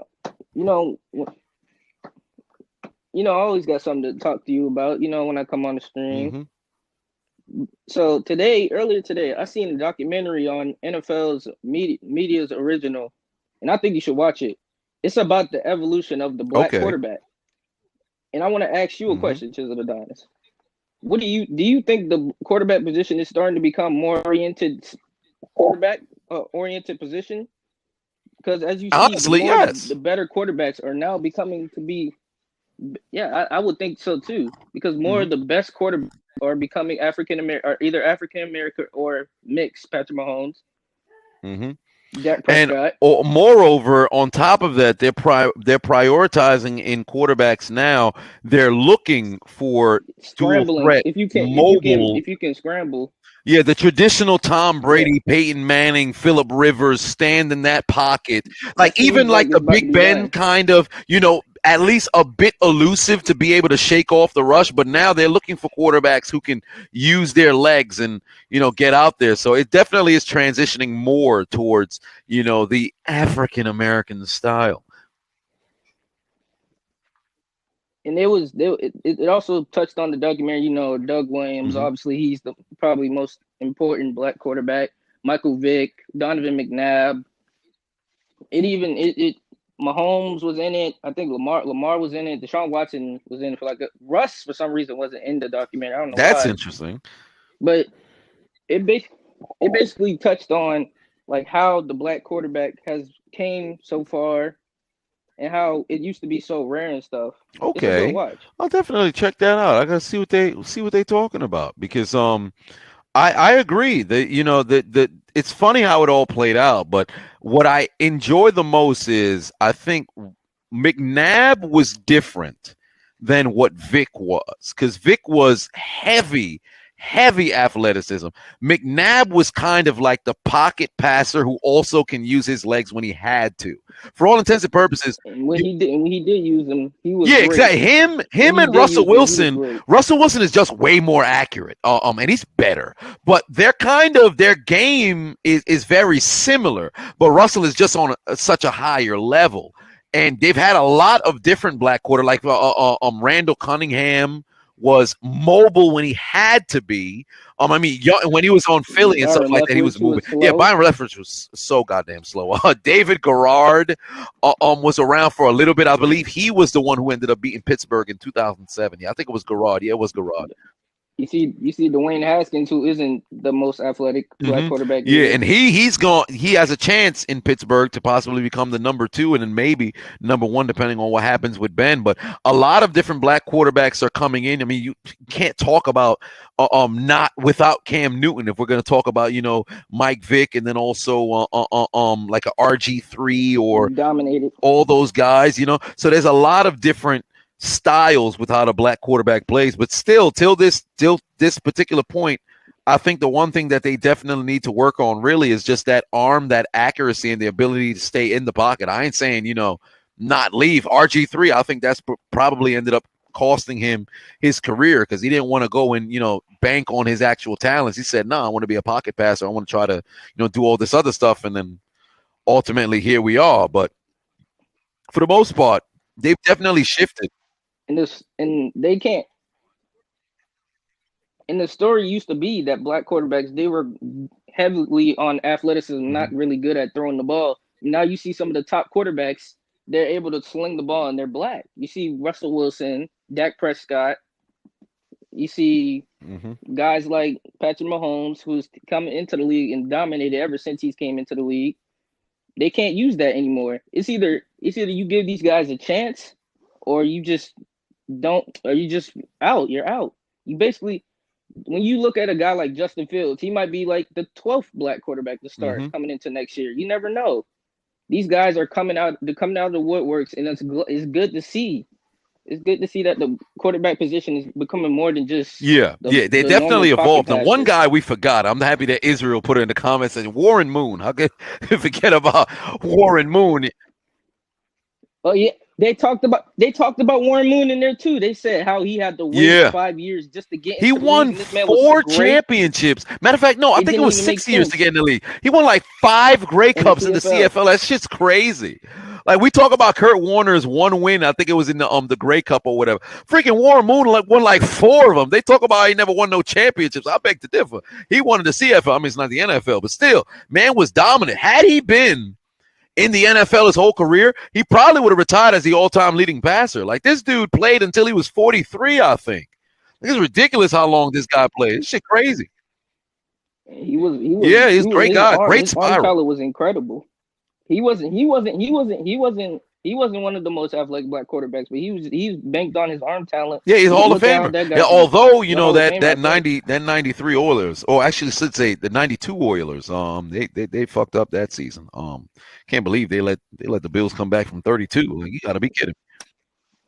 Oh, somebody Oh, Steve Larry McNair, yeah, Steve Hernandez, McNair, he Steve won McNair. MVP. How Speak can we on Steve forget about McNair as well. Steve McNair? Yeah, yeah, MVP, he won first in black quarterback MVP. 93. So, I said 93 in 2003. You know, this dude was great player. You know, so there's a lot of guys, and I like how before it used to be the quarterback, middle linebacker. Those were the two positions where if you were black, I don't know if you could play that role. Now, when you talk about greatest quarterback, I mean, they're still occupied by the whites, but soon enough, you could possibly have with the potential of Patrick Mahomes, Yeah, but I ain't going to talk about that because he's, 25. I ain't going to talk about no damn potential. When you get to 30, 40, now we could talk about where he'll be etched in NFL lore. But middle linebackers, you got argue. EJ Man, oh, no, we're not doing that. We're not doing that. Come on now. Don't set us back. EJ Manuel, so they almost removed Black History Month because EJ Manuel. We can't do that. Vince Young was cool. Vince Young was cool for a couple years. Young, honestly, he had Russell, a chance. Oh, no. Russell fucked everything up because this man just didn't want to work. Vince Young was almost the same shit because Young had the reins in Tennessee. You have a 2,000-yard back behind you. The offense is geared towards you, and then you start to underperform. You don't come with the same fire that you did when you were younger, and then he ultimately fucked himself up. But Vince Young had all of the potential to possibly, ravage and rip through that damn league, but this man just ain't worked. Black quarterbacks, and I didn't mention Kyler Murray. I forgot he's blazing. Oh, yeah, he's young, so I get why you would forget. Like, hell, Deshaun Watson, we ain't say him. No. Deshaun Watson top echelon. I say Deshaun Watson top 5 quarterback right now. now. Oh yeah, absolutely. Like with confidence. Yeah, absolutely. With confidence. He's there. I mean, hell, Jameis Winston has a passing title. He's there. Aaron Brooks from the Saints. I'm happy that you brought that up, King Quest. Aaron Brooks. Teddy. Yeah. Teddy Bridgewater. Teddy. If he didn't fuck his knee up, he would probably have a way better career than what he has now. Mm-hmm. Yeah, there's a lot of good black quarterbacks that we've had, throughout the years, that are there. But now, this. We already talked about Russ. Of course, yeah. Russ is there. Russ was like we spoke briefly about Byron Leftwich or Josh Dobbs. Okay, I don't know about Josh Dobbs. Wait, I heard Tyrod Taylor. Okay, he had a moment. He went to a Pro Bowl. He went to a Pro Bowl with the Bills. He took the Bills to the playoffs twice. He got his job taken by the. He got his job taken by the white man twice. Yeah, he did. He did. I know when Black History Month come around, he'd be talking about his struggles. And like all my life, I had to fight. 2 young bucks at that. Mm-hmm. 2 young bucks at that. Tavares Jackson, I don't know. Tavares Jackson, I don't know. Yeah, Doug Williams. We started with Doug Williams. I mean, hey, you won the Super Bowl MVP, and I think that particular game, the running back went over 200. I think that was the game. For the formerly known as the Redskins, they went in 87. Like, what was his name? It was something Smith. Can't remember who the running back was, but I feel like he went over because the Hogs' offensive line were blocking their ass off. Like, they opened up holes. Motherfucking Stanley Yelnats couldn't dig. I remember they had. I think it was like he was a white running back. He was not Riggins. There was a black running back who he ain't do shit. Like the whole he was never anything that was super special, but he ran like 200 yards. I think it was in the Super Bowl. I can't remember. Oh, Tim Washington. Was it Tim Washington? I can't remember what his name was. I think it was. Let me look his name up. But he ran for like 200 yards in the Super Bowl. Let me see. Ooh, that boy Chuckster said Cordell Stewart. Oh, the Steelers. Oh yeah. Slash. Yeah, Slash was no slouch. He was pretty damn good, but he was ahead of his time. He's what they expected, what they wanted from he was Lamar Jackson. That's what they kind of want. Isn't he like a black? Oh yeah, absolutely. He was. Yeah, he was that. He was that. Like when Lamar was coming out of college, and they thought, oh, what about a little bit of receiver, a little bit of running back? They thought he was going to be like Slash, but Lamar not that. Oh, it's Timmy Smith. That's what it was. Timmy Smith. some- That was his name. This and Campbell was very solid. Jason Campbell was solid for a couple years. Mm-hmm. He wasn't the best, but he was okay. 204. See, I know my football. I remember. Yeah, 204. He had 204 on the ground and 9 yards. Yeah. My last question before I hop out. Do you think some of these teams, like the Giants, the Raiders, not the Raiders, they picked the black quarterback before. Some of these teams that like the Patriots, Mm-hmm. do you think they're willing to move on to get black quarterbacks? I mean, the Patriots in a case Like they had one. The Giants, they did. The Giants, they started Geno Smith, but that's because Bob McAdoo was a fucking idiot. Mm-hmm. Oh, like I don't get why you bench Ben McAdoo. My bad. Yeah. They start, but the Giants really they haven't even played black quarterback. They haven't even thought of drafting a black quarterback. When Dwayne Haskins was coming out, they didn't even think about him. They reached for Daniel Jones over him. So you said the Giants? Do you think teams that and what other team? Like the Giants, Washington, Mm-hmm. well, not Washington, the Browns. There's been some teams that don't really draft the black Browns. quarterbacks. They drafted Kaiser. The Saints, they was there. The Saints. I don't think the Saints have. They had drafted Aaron a black Brooks. They quarterback had ever. Aaron Brooks. He went to I think he went to a Pro Bowl with them. But the Giants, I just think it's a fit. Like they missed the shot with Dwayne Haskins, but I think it would have probably ended up the same way where Haskins is gone after about like a year and a half. I think the same shit would have happened because the market is very similar in New York. But I think the Giants, they probably will down the line. Just now, I'm not too sure because I don't know if the train has completely have the left. 49ers drafted a black quarterback? Well, they rolled with Kaepernick. So they rolled with Kaepernick before. So I guess I don't know about drafting. Well, I think they drafted Kaepernick. I don't know if he went on draft. I don't know, but no, they might. Yeah. They So, might have drafted him. but the Broncos for sure. Broncos definitely. They love drafting tall white quarterbacks their entire existence. yeah, Broncos. Yeah.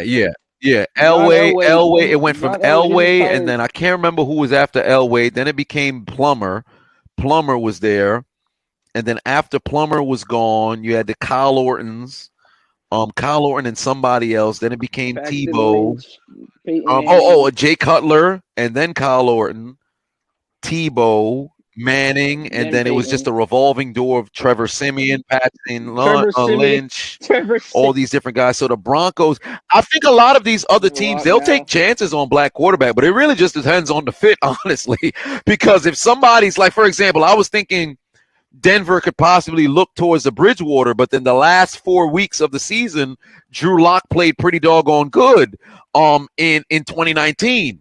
I think he was like 4-1 in his first 5 starts. So because that was the case, I'm like, I guess they're not going to look. They'll see if they can roll with Drew Lock, and then ultimately this year was what it was. But with of all the teams, I think the Giants are probably the only one where it's just I think it got to be the right fit for them. Yeah, they if I'm not mistaken, we were the last team to start a black quarterback, and that was back in 2017. Yeah, so I don't know. I think it really comes down to I guess the Giants just love their white quarterbacks. Yeah, they do. But I mean, for what it's worth, they got a lot of different things that they got to worry about as well. But I think down the line they probably will. I don't think we're in the age of complete discrimination about certain positions. I think now it's kind of wide open. I think we moved past that. If anything, head coaches. That's probably the only spot where it's still all right. Let's see, because but certain things have to play a role. Why does Eric? I think it's off. I think it's off the field issues. Honestly, at first I didn't know about like the off the field stuff that he had. There's some cases. I think there was like domestic violence cases or some shit like that. So I don't know, but at the football aspect, I don't know why he's not. He should have gotten a contract somewhere. I'm just assuming there's something else. But for what it's worth, I'm 110% with you because homie should have a head coaching job somewhere. Like it don't make sense. But it on the field, I think the race sort of, at least regarding blacks, I think that one is kind of they're past that. But with head coaches, I think that's probably what's up Last next. thing we got to see is a white cornerback. Oh yeah. We gotta Bring see a back the white white. I think the cornerback last Sunday. one was a white cornerback was a Jason Sehorn on your Giants. So I think like that was the last one that was there, at least starting or some shit like that. Bro, But you literally, some you're like never gonna see that ever again. probably not. I don't. Probably not, but I appreciate you hopping on to the stream. I'm about to bring on Hunted, and I got Professor Finessa waiting there. I appreciate you as always, Hoodie. You bring on Hunter over here at the conclusion of Smackdown. See what's on Hunter's mind. I know you're the big you back up in the attic. You gotta let the people know how you feel about what you just saw. We're gonna bring up King. Oh, Marquette King hit upon her. She's pretty doggone good. But what's going on, Hunter? How's it going? It's all good. Just wanted to say, I wanted to tell you this since you were talking about all your football stuff and how you were like, you remember when you talked all about like, man, I was not that decent of a player. You were like, yeah, I was in football, and what did I do? A whole lot of nothing, man. Yep. Let me tell you, I did wrestling, high school wrestling. Boy, when I tell you I think I did worse than you, man. I think I did 10 times worse than you. Because I remember my first match, I won by like, I think I won by like one cool move. I'm like just a pinfall or something like that. Mm-hmm. The next wrestling match after that, I got body slammed in my second bout. Damn. Like and it wasn't just a regular. It was like, dude, held me up for a good second, posed me to the crowd, boom. Dropped me right on the mat. I was like, yeah, this is gonna be a bumpy ass ride. Oh man, it done did you dirty. Yeah, that's something that I always have to remember. So you're doing good, brother. You're doing good. Don't worry about your stuff, man. Fair enough. But for wrestling itself, I kind of have this one question that I always thought about because I was seeing like people in YouTube that said like they got Seth Rollins and Lashley over Daniel Bryan and all that stuff. And I kind of gotta say, is Seth Rollins overrated or overhyped? Honestly, I think before I would say no. Mm-hmm.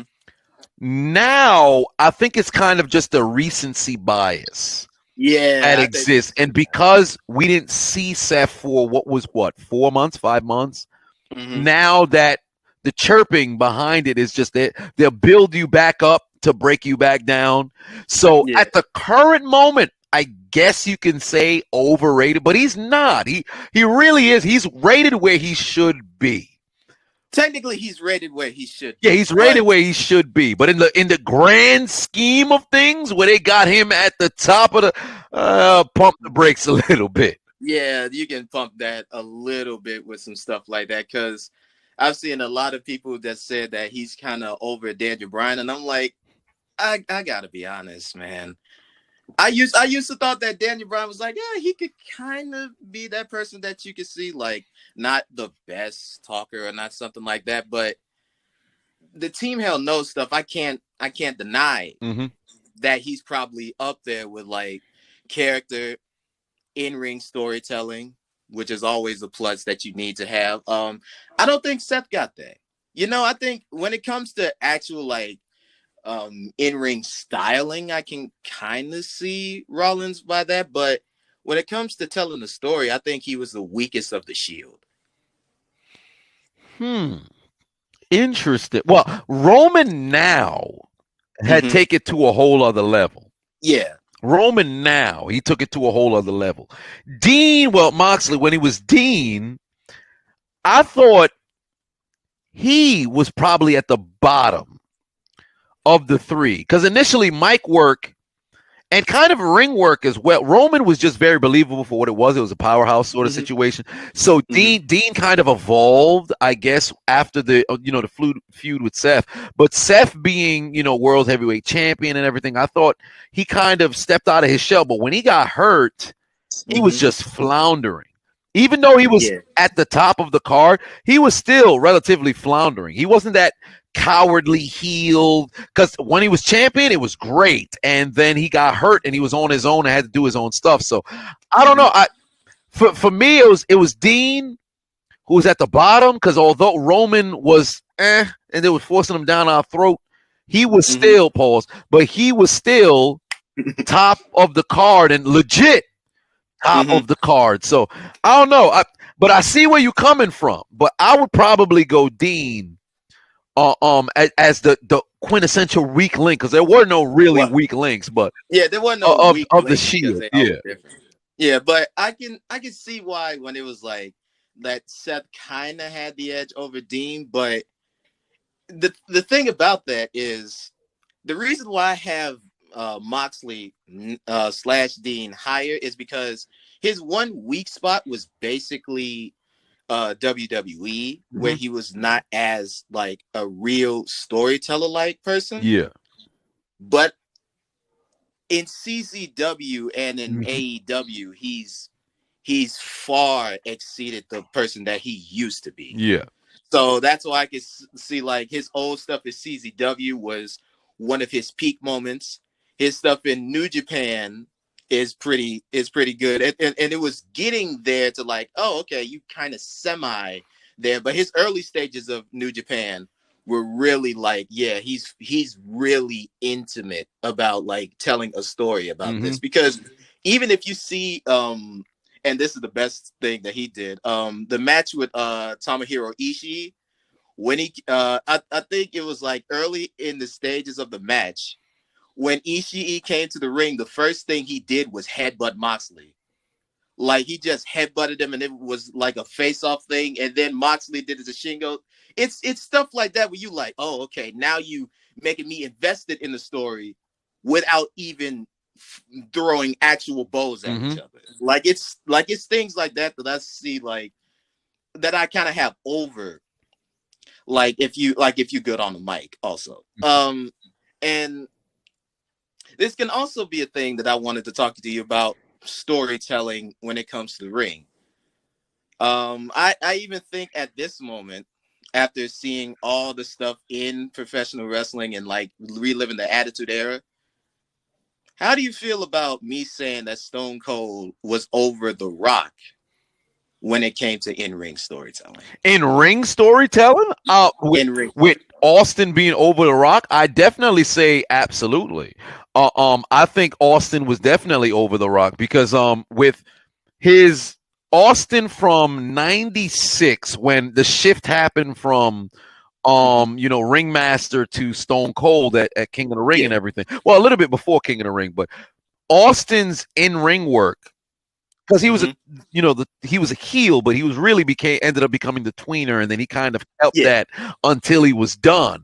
Regardless of the fact that he was a white hot face, but he was still the relative, the tweener, because he ain't giving no shit about who was, you was face, he'd kick your ass. You was heel, he'd kick your ass. So his in-ring work, it was very believable. The Rock was believable too, but The Rock was more in like the selling and everything. But on the offensive side, The Rock was just box office Hollywood. You could believe Austin was at a whole different, level. And there's so many things that factored the crowd, the commentary. He had everything at his fingertips.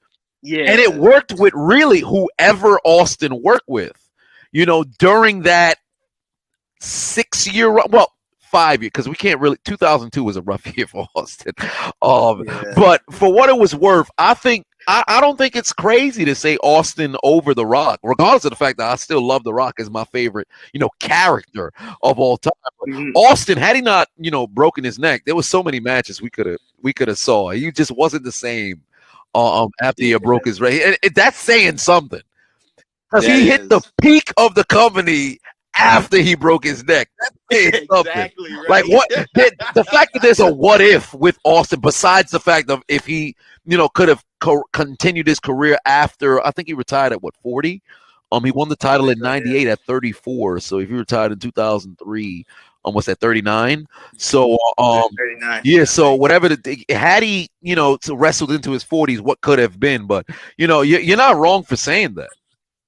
And I even find that even as a boost, because even with the neck injuries and like the 2 knee braces, he was still doing, and that's why I give it the edge, because This is just like you said with him with a neck injury and 2 knee braces. This isn't like Stunning Steve Austin fresh, where he just out the gate went to WWE. And then if Owen didn't break his neck and then he did that, I think he would still probably be like unilaterally the hottest thing still in the company, because I can see with the injury, people can kind of say like, okay, so you have like Hogan and then you have Austin because of like the one night where Hogan drew like the biggest amount of people on like I think it was a Saturday night main event or something, or like just like a show that wasn't just like any WrestleMania or something. But I think if it was like longevity and it had like a moment, like if it was, and you know I'm gonna say this, Austin versus Hogan at WrestleMania, I think that would probably be like, if Austin won clean, I think that would have cemented him to being past Hogan fully. Absolutely. Absolutely. 110%. And that's the match that should have happened. Like in 02. And what's funny is it worked for Rock. It really did. It worked so much but because Austin was there in the company at that time, it still was a what if sort of situation. Because we got Rock Hogan the next year anyway. Yeah. So because we ended up getting him the next year anyway, it's like, damn, we could have had. But Austin was like, I don't want to work with Hogan because what's the point? I'm past this dude now. I'm good. But Austin was in a bad place in 02. Like, I really, if he never walked out, because when he had made his, when he walked out due to them just having him, you know, fight against Brock and Brock just go over with no build or anything, Austin was 110% correct. You can make money in it. It should have been, if he was going to lose to Brock, make it the final of King of the Ring. Make it the final. Don't have it a qualifying match. Austin loses. Like, here's what I think. If Brock was at least the, like, if he was like, I'm going to hand it over and I'm going to be like, Brock beat me. Yeah, of course. That's not, like you're saying, it's not, it shouldn't be a one-off thing where it's like, oh, Brock squashes Stone Cold. That's like me saying at this moment in time right now, I expect Mark like what's a big draw? Like fucking could go Roman. I would think shit. Yeah, Roman. Oh, good example. Somebody like MJF just in the company just for a few saying he could beat Roman. Yeah. Why you just show up? Oh hell, Damian Priest. He just came to main roster. Damian Priest walks it, beats Roman, qualifying match, King of the Ring. You just who the fuck? How the hell? This is the top guy. Yeah, and if this is the top he guy, take an L that fast? Like that's wild. Yeah, you can't do it. What didn't make sense was how can you and they talk about it. I think it was on. I just watched the Ruthless Aggression era. Documentary, and they were talking about how like, damn, you know, with Austin, they were just like, all right, what's the way for him to raise hell or something like that? Was it that one or was it Attitude Era? I can't remember, but it was one of them where they're talking about like, what is Austin gonna do? And it's 2002. You don't know what the hell this man gonna do. Like, how the hell you don't know how to book for Austin? That should be the number one thing. You got Austin done. Worry about the rest of the show. Like, how you guys can't get that right? Because realistically speaking, if Brock goes over on Austin loses. Just pitch to Austin, yo, you'll see each other down the line. So Survivor Series that year, Brock dropped the title to Big Show because Heyman turned heel on Brock. Exactly. So Brock would have ended up losing the title. If you put it in a program where Austin down the line is going to be in the world title picture late 2002, I think he'd have been fine. Because I know if I lose now, I'm not going to lose all my steam. I'm fucking Stone Cold Steve Austin. So it's just one of those situations with WWE. It's come on, man. So much fantasy matches we could have had, like Shawn Michaels and fucking Rock. We never got that. Like, I can't understand why they couldn't do anything for, like, it. Like you say, he's justified. He walks out on the company, and it's like, oh, we're just gonna have Brock just beat Stone Cold. I'm like, it would be one thing if it was just like a person that was kind of being push and that you're like, yeah, I could beat him for this, but it's the dude that I can honestly say carried the Attitude Era for like numerous years. How are you gonna let that person be beat just that quickly? That don't make sense. It really don't. Like I can't imagine what I wish I could have heard the phone call, because Austin likes to say, he was like, oh, he was on the other phone with JR, and JR pitched it to me. Really? That's what's gonna happen? All right. And then just in his tone was, because he knows JR, so he's kind of just telling JR like, yo, you can't beat that ass. Like, you know who I am. This what we doing? All right, cool. I ain't showing up no more. But it's wild to me that they do something like that. I really wish nowadays there could be a wrestler who kind of wants to protect their character, but everybody just, they're told to do a job, they do a job. So it could kill the credibility. But now I guess wrestling ain't the same no more. So you take losses and wins, they really don't matter as much as back then. You know how I feel about that? I feel about that legitimately with Keith Lee. Because it would be one thing if he just beat a normal person. He beat Randy fucking Orton. That's one of those people where even at his prime, it's like, if you beat Randy Orton, that should cement you into something special. And they wasted him. So it's types of stuff now where I'm like you said, they don't care. They generally don't care about like the steam that it used to get people into like being in many people's eyes and visions as like, okay, you're the person, you're the guy that I want to push you with, because everybody usually doesn't get that good push. Like, even when I've seen Adam Blampier's stuff when he talked about the Raw Underground, he made that even more special than WWE does right now. And the worst thing about this is that back then in 1980, 89 or 1988, they had like 110 people shown more than 10 times being pushed at something interesting. Wrestling nowadays have less than that, and they can't do nothing with them. Really? It's weird because they can't keep momentum the entire time. It's very confusing. It's very confusing because you'll sit there like, all right, I'll buy in. I believe I'm rolling with what you're giving me. And then they kind of just drop the ball. Like, they'll go 6 months in, like, we changing. We're going a different direction. We're going to roll with him. But you just built this guy. Like, that's why Drew, I'm so happy that they went the distance of the entire year with Drew. But now, I would assume the match this upcoming Monday, you're going to have Drew get involved. If Drew does not get involved, then I would just assume that this man is injured, because it don't make sense for him to not, make his presence felt. He has to make his presence felt.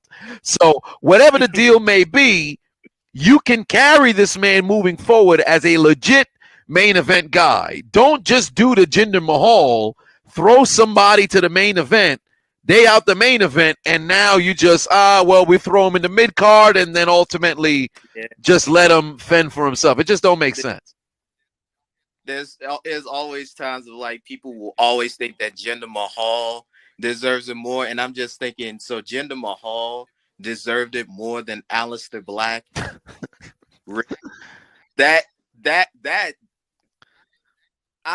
is blasphemy right there. How does Aleister? How do you mess up the simplest character? Talking about knock on my door. They didn't even need to do that. Just let him go out there and fuck people up. Why put him in a tag team with Ricochet? What was the purpose of that? It didn't make sense. And it was cool for what it was, but at the same time, it's like, dog, he's alone. He's a loner.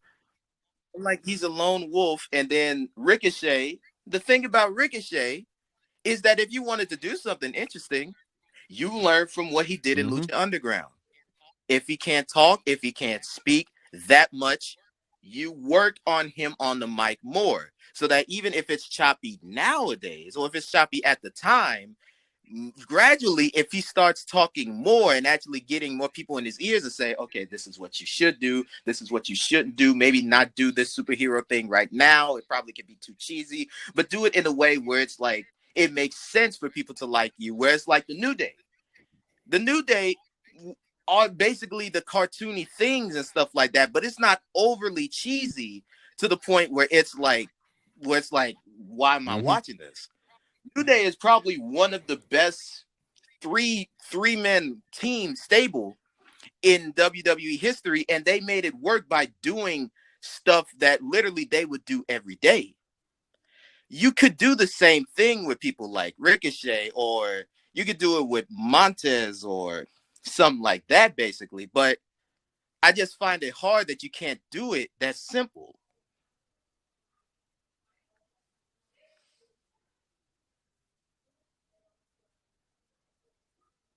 I think he stopped a second.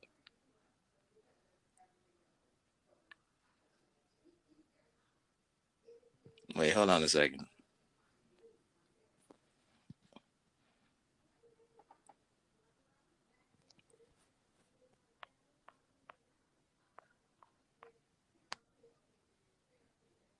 Did he die? Wait a minute. Damn, this is my face on that shit. Hold on. Hold on. Wait a minute. Wait a minute. Well, I guess what do we talk about, gang? What we gonna talk about then? I'm the dude that damn, I'm the one who's dead. Am I gone? Oh, I'm back now.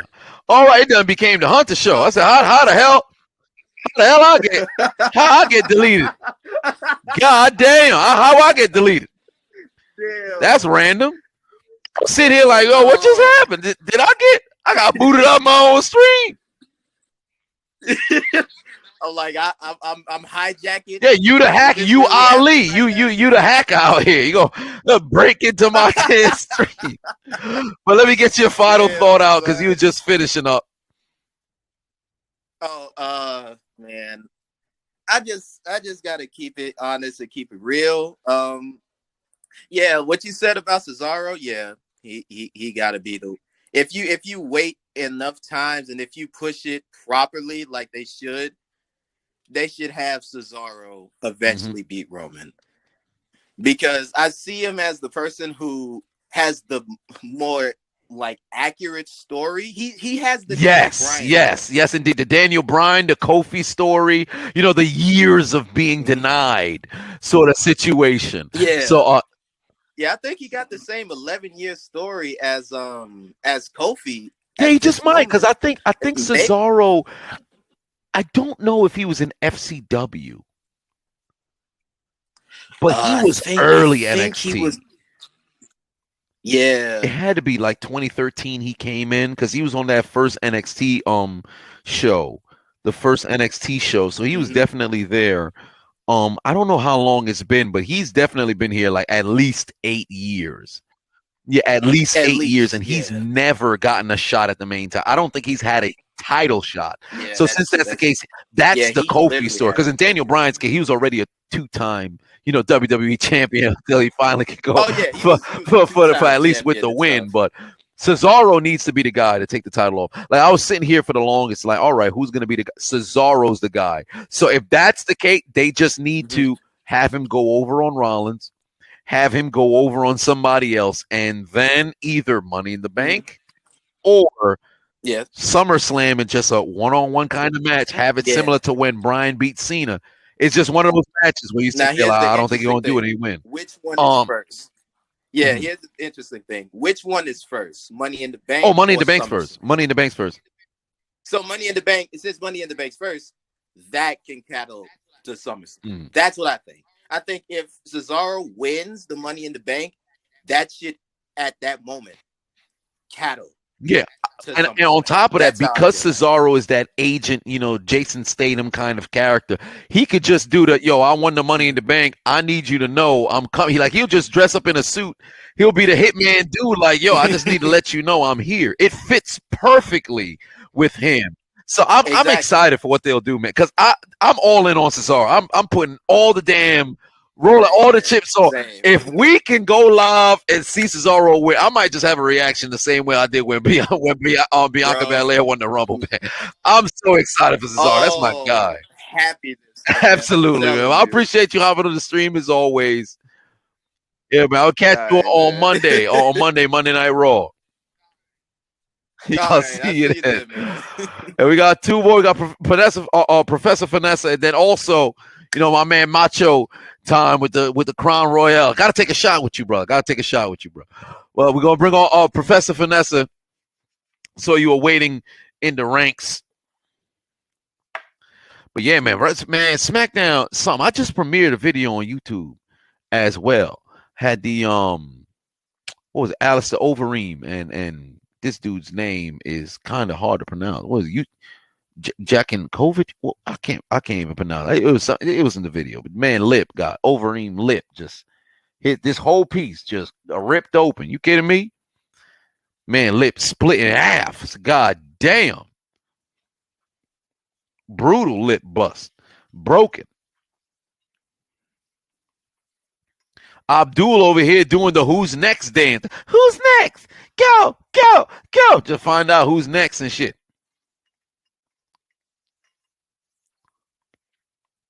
Eric talking about people connection worse than A Money. I don't even know how my Wi-Fi ain't even dropped. I feel like things just unplugged out of nowhere. Oh, Professor got the Kurt Angle photo with both the belts. Okay. Damn, the McDonald's Wi-Fi. Don't do that. Not the McDonald's Wi-Fi.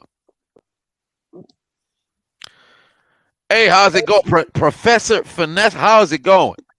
No, you seen me on YouTube for a couple months. Oh, really? Oh, wow. Okay. All right. What's on your mind? Professor Finesse, how's it going? Oh, you got the echo in there. You probably got to put that down. First and foremost, how old are you, Professor Finesse? Look very young. Professor Finesse, how's it going? Oh, you got the 13. Oh, we got to name you. So first and foremost, the people in the chat room, we got to behave. We got a minor in here. Got to behave in here. Well, how's it going? We got to name you. 14. Okay. Now it's going from 13 to 14. How the number gonna keep climbing? It's been a few seconds. Your birthday was at 10:45. He was born at 10:45 on February 26th. Then the birthday came. Now he's 14. You gotta lower the volume in the background because there's a bit of an echo there. You gotta lower my what? The volume, because it's the echo in the background. Gotta lower the Yeah. There you go. I just want to talk about, Lashley, her business. Okay, all right. Lashley hurt business. All right, tell me what's on your mind. Lashley needs to win. What was that? Lashley needs to win. You said Lashley what? Needs to win. Oh, he needs to win the WWE title on Monday. Because let's be honest, he's 44. It's now or never. Mm-hmm. Absolutely, but how do you want him to win? Do you want him to pin the Miz or tap out the? I just want him to. I don't care if he holds that title for 1 hour. I just want him to be you just want to see him lift up that title and say, "I'm the WWE champion." Yeah, that's fair. That's fair. But then now, if you don't mind, if it's only at least 1 hour, if he wins on Monday but then loses at WrestleMania, would you be upset? Oh, now I can hear you. Okay, there you came back in now. That'll be, yeah. All right. So I predict should win. Mm-hmm. Okay, so I ask you on for SmackDown because it's Edge and Roman Reigns that are there. Who you got between Edge and Roman Reigns winning? I got Roman because he should win, and then he should face The Rock. Really? Okay. All right. So you got Roman going over on Edge and then fighting against The Rock. But if it's Roman and The Rock, who you got winning between Roman and The Rock? Oh, we went to the shirt. Oh, all right. Oh, we are exploring fabric. We are exploring. All right, webcam doing all kinds of gymnastics. All right, so yeah, so who do you got winning between? You said Roman gonna beat The Rock. No. I mean, yeah, I think they should have a non-title match so they could. Because if they have a title match, everybody knows that Roman's gonna win. Over The Rock? Well, first though, there's no way there's gonna be a non-title unless you're playing a video game. There's no way there's gonna be a non-title match. There's more of a chance that the Rock's gonna return because of Peacock. and The Rock's on NBC. Oh, they do have the, yeah, that makes sense. Well, that it all depends down with schedule. But honestly, I think if anything, I probably initially I was on Roman should never lose, that belt, but Edge winning that title, I think it works. But then down the line, Roman, possibly mess around and get it back because there's so many people who you can put Edge against to make it work. But you definitely are onto something because I've been wanting and lobbying for that Roman and Rock match. So I'd love to see that. But let's say I'll go back to your initial point regarding, you just want Lashley to win that title. I just want 1 second, 1 minute. So if Lashley, so are you high on the entire Hurt Business? Like that's your team? Yeah, Cedric, and then after Lashley loses the title, I think year 2023, Cedric should win. Cedric as world champion, interesting. Rather than Shelton in his 40s. No, not Shelton. No, yeah, I know, but you would rather Cedric rather than Shelton? Shelton, he could have done it in 2006. 2006. Shelton? What was Shelton doing in 2006? Wait, then he had Big Mama or something like that that was with him. Yeah, it was Mama in 2006. I remember that. I think Shelton's best opportunity probably between 07 and 09. I think when he had became the gold standard because he had great runs with the IC championship. And then when he became the gold standard, he kind of could have broke into the main event scene. But I think you are correct regarding the ship has sailed on him. I don't think there's going to be a possibility of him returning, back to that, world champion spot. But Cedric Alexander, that's an uphill climb. Because there's not really a leader in the Hurt Business. Like you could say Lashley's the leader. But like he's not like Triple H cutting promos for 20 minutes. Mm-hmm. No, it's MVP. MVP is the leader. I mean, he may not be the in-ring guy, but he's not the champion leader. Okay, that's fair. But all right, I'll leave you on this. You got a good prediction for Lashley. We'll see if Lashley is the one who wins on Monday. I'll be live for Monday, so hopefully Lashley wins. I'm Team Lashley my damn self. So if Lashley wins, then we can celebrate because he'll be champion. Hopefully it's not for 1 minute. I'd be upset. Lashley wins at let's say 10:58, and then all of a sudden McIntyre or Miz gets the either McIntyre start a rematch for his title or Miz gets the Money in the Bank back again. And then cashes in. I just need Lashley to be champion going into WrestleMania. I'd love to see that. But I appreciate you coming on to the stream. Professor Vanessa means a lot. You and your young self. Enjoy your weekend. Right. We here in Hold My Nugget Studios. We here for the kids. Here for the kids. Although we're going, have adult beverages at one particular time. Because, I got to bring on my man who done sent me the Crown Royale apple. My man Macho Tom. It's Macho Tom, and we ain't talking about Randy Savage. Excite being wrong. Abdul being wrong as well. Fellatio in the building. Are you enjoying that PS5? Have you started streaming, Fellatio? Yeah. My man Macho Tom in the building. How's it going, brother? Chilling. How you doing? I'm doing all right, man. I must say, let me thank you again for this Crown Royale. I did not think it would be that much better than the Jack Daniels, but man, this shit hitting. I'm here for it. Well, hold on. How I turn off the sound on my end? Oh, I think you might have to when it goes on. I think it says the caller volume, and then it's like media volume. So I think you might have to turn down one of those, and then you should be able to hear me on the caller side, but then the media side should be down because I know there's a bit of an echo. All right, I think I got it. Okay. Nope. Shit. What fucking happened here, man? What happened? Oh, now I can't hear you. Yeah, I think there was something with the mic or something of that nature.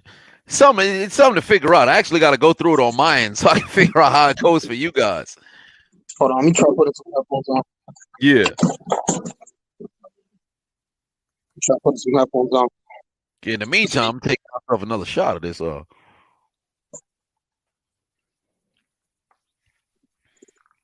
this Crown Royale. Some good stuff. Mic check. Mic check.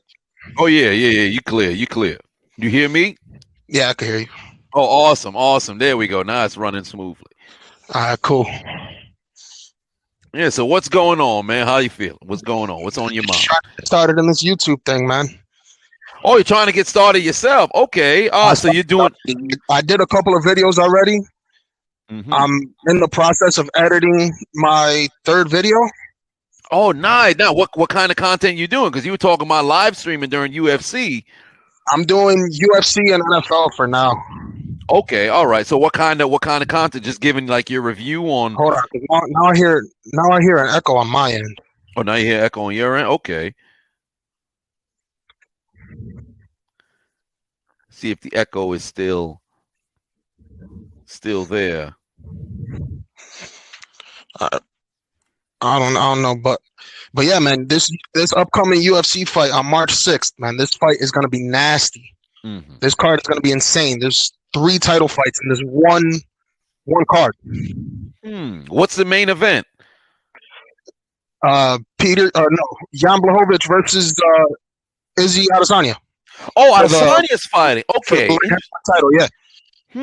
Okay, and because I know they were talking about they wanted down the line. I think it Usman and Adesanya to fight against each other, but they've just been. I can't hold on because I can't hear you. Yeah.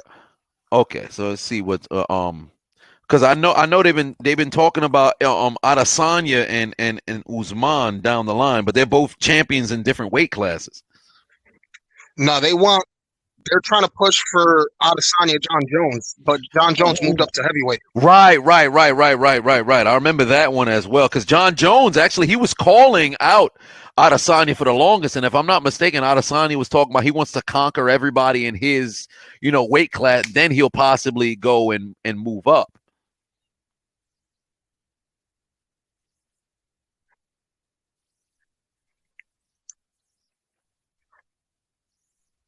Well, Adesanya already conquered pretty much everybody in that weight class. I mean, he really doesn't have nobody else to fight in that weight class. Mm-hmm. Interesting. Wow. So he's moving up to try to get that light heavyweight belt and then potentially fight John Jones at light heavyweight. But John Jones moved up to heavyweight. Mm-hmm. Well, for one, Adesanya John Jones, that's a money fight right there. Oh yeah, for sure, that's a money fight. That fight is going to put up Khabib Conor numbers. Oh, absolutely. And on top of that, John Jones never actually lost a fight. There was the DQ and there was a no contest. Yeah, and he gave up the title because cocaine and shit. So outside of that, this guy, he is. I don't know why when we talk about greatest of all time in the sport, he has a legitimate argument to be the greatest of all time. And Adesanya is no slouch himself. So, I mean, although a lot of people say Adesanya's matches are boring, Umar's matches are boring and stuff of that nature, I like technical. I'm a fan of technical guys.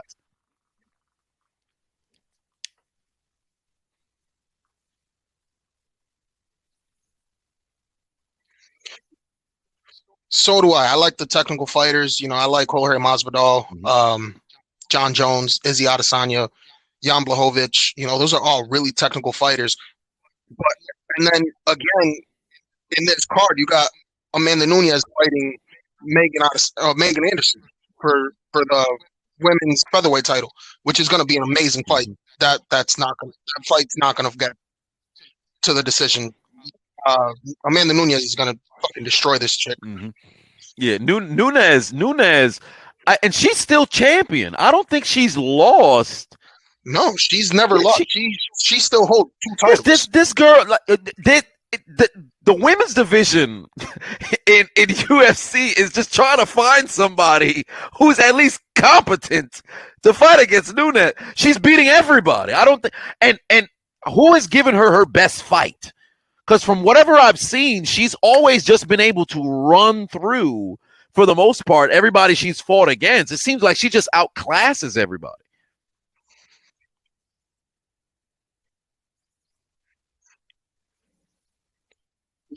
Yeah, she runs through everybody. There's literally nobody in the women's division that can stand a chance to her. Like, she's gonna go down as an undefeated fighter, and she is, in my opinion, the GOAT. I agree.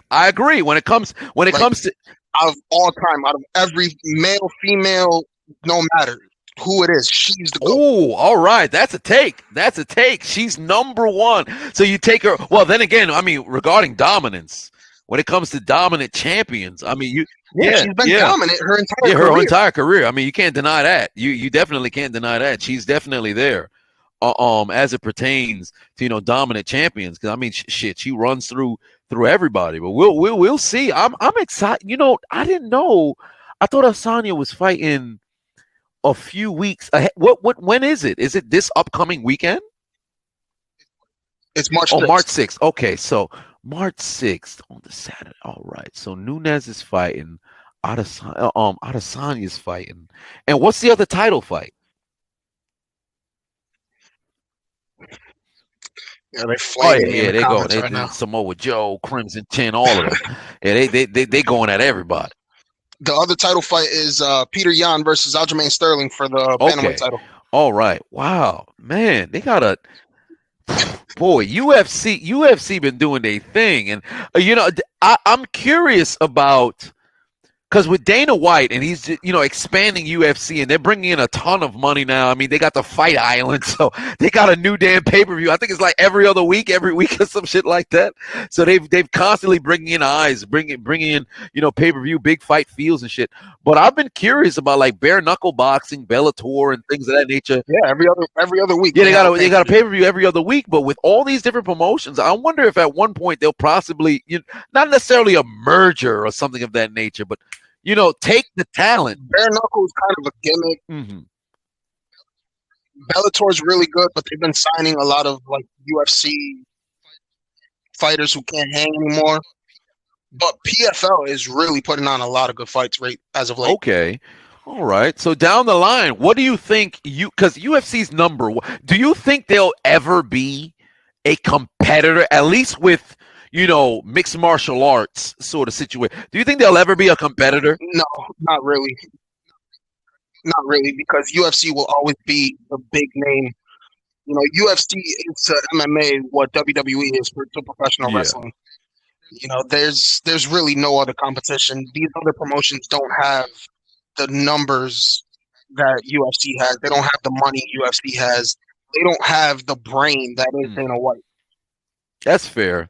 That's definitely fair. I'll say that much. But man, on the sick, I might just go live for that fight, man, on Fight Island. I mean, damn, Nunes is fighting. I've always liked Nunes fights, and the Adesanya, I just really enjoy Adesanya. This guy's a character in himself. So I really enjoy Adesanya. They're not on Fight Island. They're on UFC. Oh, in Vegas. Okay, all right. I actually never went to a UFC fight. Have you gone to a UFC fight before? No. Every time I've tried to go to a UFC fight, the tickets are always like $350 plus for fucking nose. Oh, I've never even gone to a boxing. I remember when a few years back when Broner was fighting against, I think it was the guy who he took his side girl, Paulie something. I can't remember what his name was. But Broner was fine. I remember the tickets were like on sale for like $60, $70 some dollar. I'm like, shit, I should go. I didn't go. I didn't end up going. But whenever they have the fight, it's in the Barclays. I always wanted to go. I never go. But I gotta go to a UFC fight. I have to. I don't know if they're all open to the people yet. My dad went to a UFC fight in the Barclays, and those tickets, my cousin spent like $600, and they said, way up. God damn, I gotta get some off the black market or possibly like Photoshop or something. 600 for nosebleeds. Damn, I'm gonna have to take out a loan to go see somebody kick somebody else's ass. Damn. Shit. But what are your predictions for the Adesanya fight? Because I know you got Nunes winning. So yeah. Oh yeah, for sure. I got Nunes winning. If Izzy doesn't get caught, I think he wins that fight. But again, Jan Blachowicz has a mean right hand. And then for the third fight, I got I don't know, man. I like Peter Yan, and I think Aljo is a little overrated, so I think I'm gonna go Peter Yan in that fight. All right, and shout out your YouTube channel. Leave it in the chat room and let the people know where they can find you, man. Yeah. If you go on YouTube, it's space Macho Time, one word. Nice. We're gonna check you out, see what you got going on over there, and of course, here in Hold My Nugget Studio, we support people, man. Yeah, man. I'm editing a video now. It should be uploaded. Awesome, man. Sometime tomorrow. You gotta check your stuff out. Support the people who are out here, and of course, your YouTube content. I know the feel of when you starting out and everything. Y'all gotta lift up that bottle too. I mean, yours, went through yours before mine even arrived. So I gotta go through it, man, because this some good stuff, man. I appreciate it. I'll take a shot. Yeah, I'll take a shot here along with you. So I appreciate you, man. Thanks for coming on to the stream. And more importantly, thank you so much for sending the bottle, man. Means a lot.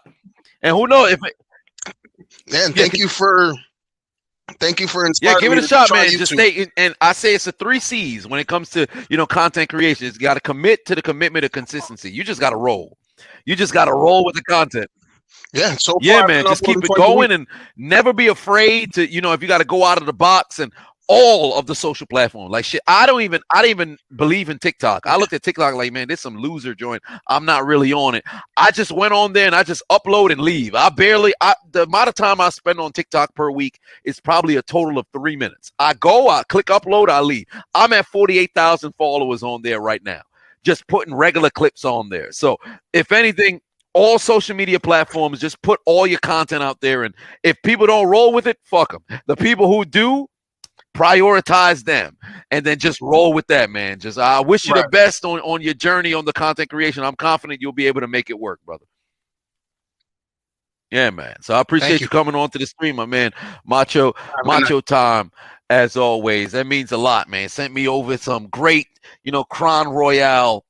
I'll be drinking on this moving forward along with the Jack. I should finish the Jack tonight, but I don't think I should. I had a little bit of about 6 shots so far.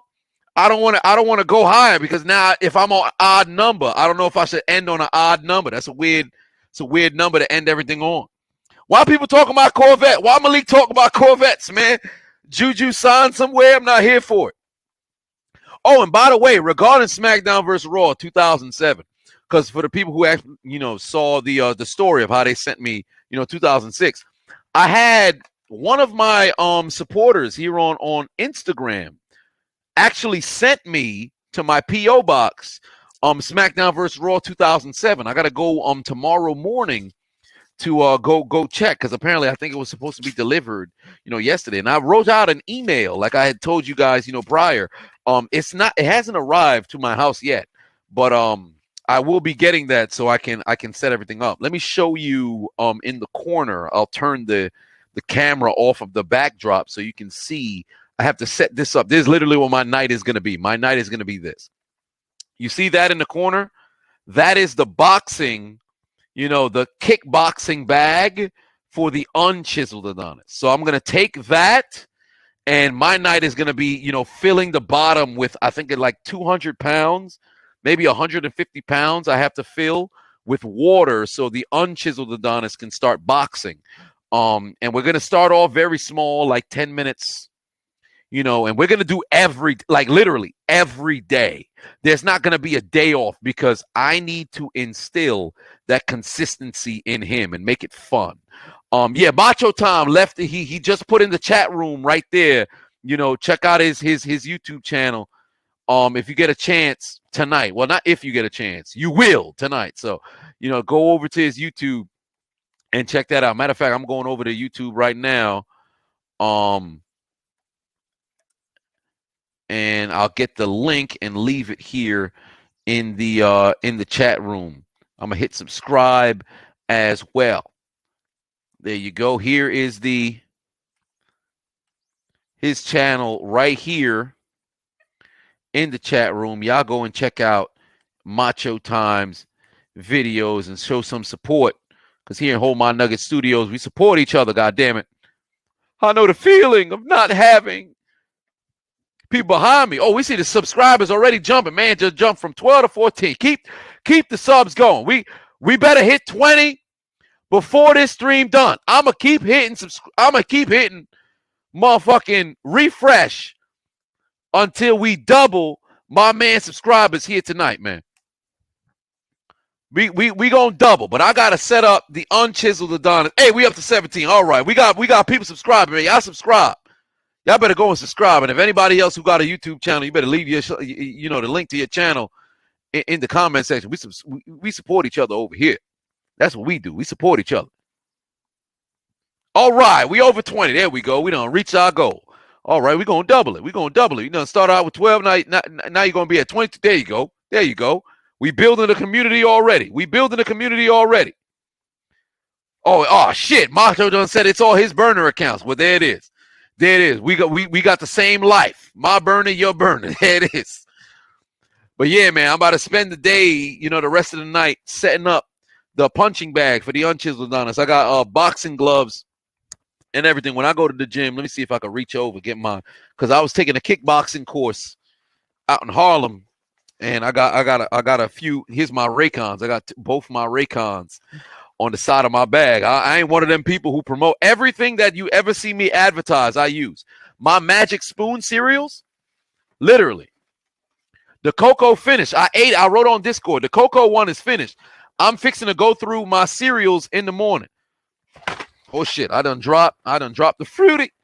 But I don't play when it comes to advertise. I eat everything that I advertise. Well, I don't eat everything I advertise. I advertise Raycons. Why would I eat my Raycons? But I use everything I advertise. But I got my boxing gloves. I got another pair for the Unchiseled Adonis as well. So we fixing to be punching the bag every single day. Get his cardio going, and he fat. America loves a fat story. I told them for the longest, if you stay consistent for 18 months, you're going to end up on Ellen. And that's easy clout. That's easy clout. If you're a big person and you want to get some, numbers behind you, just start working out. People going to be, oh my God, it's an inspiration. Just start working out. Easy clout. Easy clout. Just got to stay consistent, man. Just got to stay consistent. Oh, damn. David done showed up. David done showed up to the stream. God damn. David done showed up to the stream. You know what that means. He said it's shot time. God damn. David done showed up to the stream. There it is. There it is. I see you, brother. I might as well take shot number 7 because David at the stream. You know what? I'm going to take shot number 7 and 8. I'll take 2. Because I know you in the building.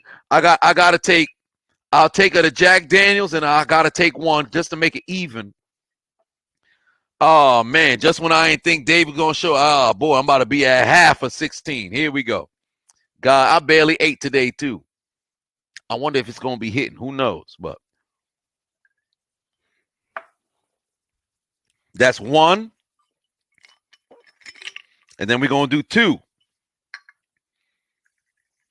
We're going to do 2. And you see, I ain't bullshitting on the shots. I don't play on the shots. I'm a grown man now. I ain't got kids, but damn it. They in a drain somewhere or inside of a rubber at a local harlot's house. You know how I get down. But we ain't talking about that right now. Dice King said, wish you could have stayed longer while to get back to work. Much love, Dice King. I appreciate you tuning in. And if you haven't already, tell the people at your job about the Chiseled Adonis, all right? Send them the video, the latest one that I just posted. All right, Alistair Overeem's lip is up here now.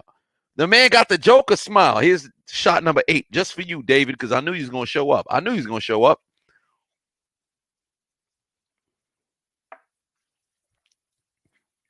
Excite says he wants to get a shot out. Consider that your shout out, Excite.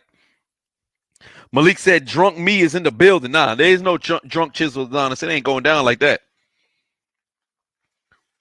But Penn's fan in the building said you finally caught one of these. I appreciate you, but you done showed up too damn late. Renault said I'm drunk. I'm not. Not yet. I'm not even tipsy yet. Like the level of tolerance that I have is ridiculous. It doesn't make sense. It really doesn't make sense. I mean, I got a lot of muscle mass, but it's not as much as I did when I was younger. So my percent of body fat is probably high, especially after quarantine, because I put on like 12 pounds for no reason. Like, what do I look like being 213, 215? That don't make sense. The most, and I was talking to Sir Wilkins of the Job of Tears podcast about this. The most I've ever weighed was 217.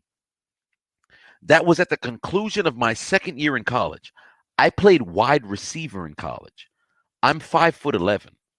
I was 213 pounds. I was 7.3% body fat. My bicep at its peak was 18 and a half inches. That don't make sense. This is what I did. When they talk about the freshman 15, I didn't put on that weight in fat. I put on that weight in muscle. Here was my breakfast. Egg whites and fruits, because I had access to the dining hall and I had meal swipes. All I ate was just, they had so many fruits there. You'd have thought Michael Sam was hosting a party. But no homophobia either, if that's your business, you do what you like, But I would just eat fruits and egg whites. My lunch consisted of just wraps. Literally, just wraps. That was my lunch. Just wraps. I'd have a honey glazed turkey or pastrami cheese and honey mustard and lettuce and tomato. That was my lunch. My dinner was always some kind of pasta. I rarely ate rice. I'm Haitian. Rice is literally in our blood. When you go to the phlebotomist and they're pulling blood out of your body, they're pulling blood to make sure you're positive. No Magic Johnson. And they're pulling blood out of your body.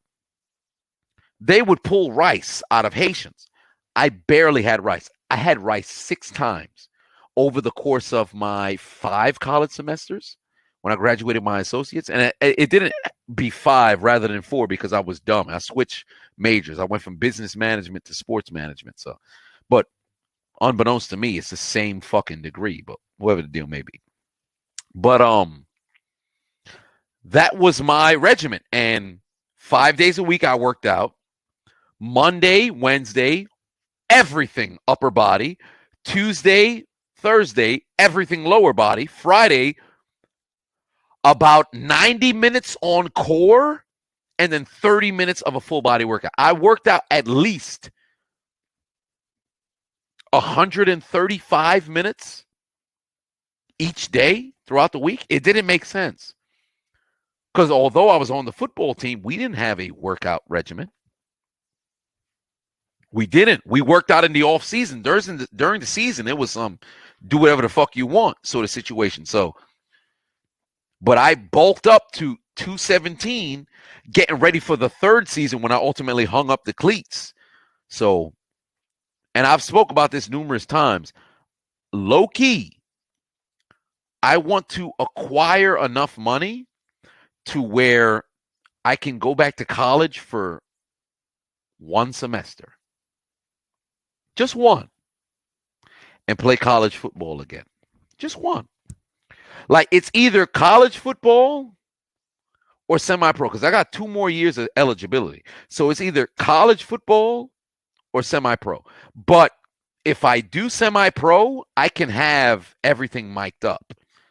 Of course, that's going to cost a lot of money. So, I mean, I would kind of have to be like the Mr. Beast of YouTube. So I put all of the money into the mic production and mic'd up and have cameras and drones and record all the game. Like, imagine the content of the Chiseled Adonis live in a football game the whole season. Can you imagine what that's like? I'm playing fucking wide receiver. I'm on the line. I'm mic'd up. Are you kidding me? The content would be gold. Nobody could touch that. But it's semi-pro or mess around and go back to college for just 1 season. Like, fuck the degree. Fuck the school. I'd never go to class. I'd go to class. I can't not go to class. I'm paying for it. But for one year, what college sport did I played football. I played wide receiver. I was at Alfred State College. My college stats are nothing serious. Like, I'm not one of those guys who, I was a beast. I'm mundane. I had 4 catches for 23 yards. Like, it's ridiculous. It's not like I was ass, but You know, they didn't throw me the ball. So what you gonna do? You know, so it is what it is. You know? So Kamari said, I'm getting verified for sure. That's my goal by the end of the year. I want to get verified. But apparently, I was speaking to one of my homegirls, Monica, who was in here earlier. That's the girl I always go to all the wrestling events with. Good friend of mine. Good friend of mine. Just friend of mine. But she had told me she had tuned into one of the lives where apparently the Instagram executive said, in order to get verified, you just need to be talked about the media. So low key, I want to do a video where I am so out of line that it gets like published on the Shade Room or it gets published somewhere else. And then that 15 minutes of fame is enough to get me verified because I just need to get verified. Like it's been too damn long. This is year number 6. Next month will mark the 6-year anniversary of my very first video. It's year number 6. I need to get verified. Like it's crazy. I'm verified on YouTube. I know that, but Facebook, Instagram, TikTok, come on, dog. Twitter. I need that check mark. I'm getting fucked. Too many Nancy's is all right. I need that check mark. Come on, dog. What position I played? Wide receiver. College, high school, I played receiver, slot, safety, corner, linebacker, kick returner, never punt returner, but so many shit. David Box said the NFL should know me by name, the amount of times they block me. They probably do. You know what's funny? Arlene's Darkwa still follows me till this day. But unfortunately he's a free agent. But at the time I was sitting there like, yo, if he could get signed and put on my video just in the locker room, I'm good. I got it. I've always been the proponent of, oh wow, I feel the Jack Daniels now. Shit hitting. I'm slowly approaching tipsy, but all I need is just a foot in the door and I'm good. It's like an interview. Just get me an interview. I'm good. I'm good. Like stand up. Just get me on stage. I'm good. Even if I got to wing it, I'm good. I haven't been on stage in shit. December 2019. I haven't been on stage since. Like it's crazy. It's crazy. It's been a year since I've been on stage. COVID fucked me up, man. I had a loop. I was supposed to be in Virginia. I was going to come to Arkansas. I was going to go to Boston. I had a show in Maine. COVID fucked me up. But NFL got me on the blacklist. There's no denying that, you know, it is what it is. Like I talked about 2017. Like when I started the commentary series, it started with the NBA Finals in 2017. If they never blocked me for my crackhead video, I had 27,000 views on the game 1 of the 2017 NBA Finals. Game 2 did 57,000. If they never blocked me for a month, game 3, game 4 would have probably went up to 1 million. Because game 3 would have probably got me like 100-some thousand or 60-some thousand. And it would have kept rising from there because I was seeing the DMs. I was seeing the message. Yo, when you going to continue the NBA? Yo, when you... They mess up your momentum, man. Shit crazy. Like the one thing that I enjoy about social media is my transparency with you guys.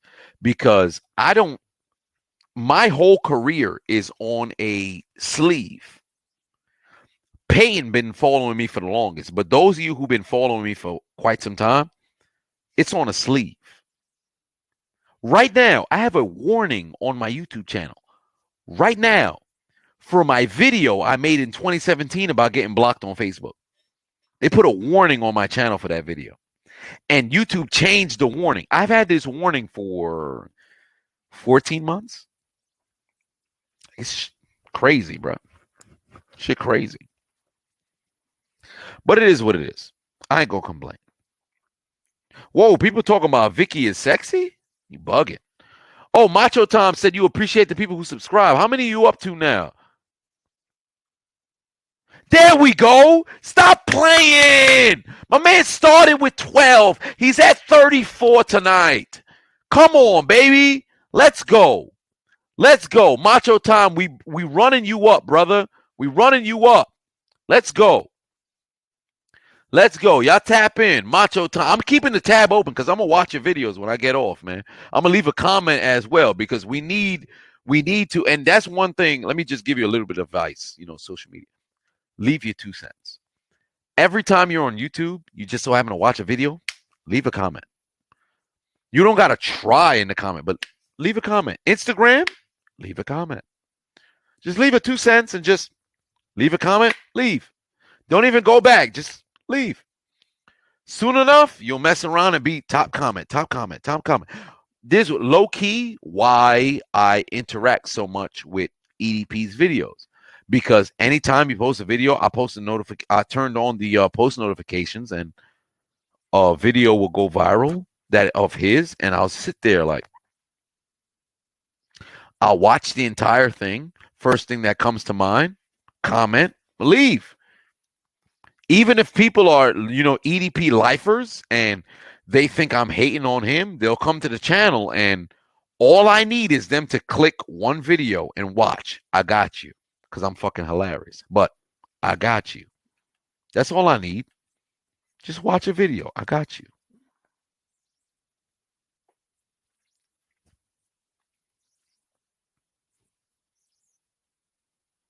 Sherrod said you did that on an NFL post about Aaron Donald. I got a top comment. Well, there it is. There it is. Ain't it funny? And you right now, like Sherrod, how many followers did you get? Like, did you get any new followers?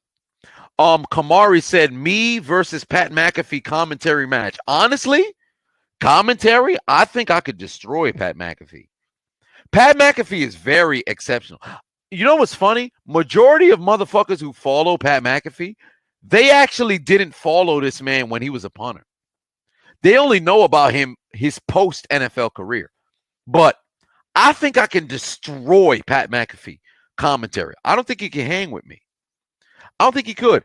I feel like I'm the motherfucker who on YouTube should have got his due but didn't get his due. So I'm kind of just I'm on the outside. Like my favorite comedian is Patrice O'Neal. I feel like when it pertains to sports commentary or video voiceover, I'm the Patrice O'Neal of that group. And if you guys haven't watched this documentary already, it's on Comedy Central. But I feel like that's where I'm at. I'm the dude who, if you know about me, I'm top dog. If you don't know, you wish you did know. But I'm chilling. I'm moving at my own pace. I'm happy. I'm all right. I'm all right. But rest in peace, Patrice. If you guys haven't had a chance to check out the documentary, Killing is Easy on Comedy Central, please do so. I recorded it on Fubo TV. I had a sponsor for Fubo TV this month. I had a chance to record the entire thing. But I'm going to if I can get my hands on the entire documentary, I'll repost it. I actually did a interview with Vaughn 2 years ago. I did an interview with Vaughn. I actually got to start reposting videos of that. Probably reels on Instagram. I think I want to do like a few reels per day because I really enjoy the retention on the reels. And I've set time across because this year, I want to bring it back. Replying on YouTube because Peyton could probably tell you because he's one of my longtime subscribers. From 2016 to 2018, I replied to every message. So every single comment as well. I'm trying to get back to that. So there's that as well. Abdul said you finished the Patrice documentary. Might watch it again. Hey, it's a great documentary, man. Great documentary. Patrice is one of the reasons why I do comedy. I always knew from a very young age I wanted to do something comedy based. I just ain't know. When I discovered Patrice, I sat there like, yo, I'm a dude who offends everybody. Low key, I could be like the biggest racist on the earth. But the thing is, I'm no pro anything. I hate everybody. I could be prejudiced against everybody. So since that's the case, I can make it work. You just got to be true to yourself in a sense, because the way I do, I'm a comedian at my core. I'm a comedian. So since that's the case, a lot of people are like, yo, you should do comedy. I do comedy. But because that's the case, you know, I can make it work. It's just a matter of how I go about it. I have no plans to. A lot of people that ask me about, yo, you want to be a professional commentator? No, I'm a comedian. I'm a whole comedian till the core of me. I'm a comedian. That's what I am. Only reason why I'm on social media. Tom the Sim says, like Tommy Sotomayor. That's my guy. I met Tommy like, how many times did I meet Tommy? 4? 5? Like 5 times. I remember the first person that I told that I was like, yo, I'm about to become a YouTuber. It was Tommy. I met him in 2015. He came to NYC. That's my guy. That's truly my guy. Like, I could text him right now. I got his freaking phone number in my phone. Like, let me see if I could. Son phone number is in my phone. Like, I got son phone number in my phone. We met each other. We speak not frequent as we used to, but that's my guy. But, you know, when I came on YouTube, it's like, what do I want to be? I could be that guy who spits truth and, you know, speaks about different topics or things of that nature, or I could be the sports guy. I just want to do everything. I want to touch everything. So when I do my down the line comedy special, yeah, no. So, but we got to wait until, you know, stand up returns.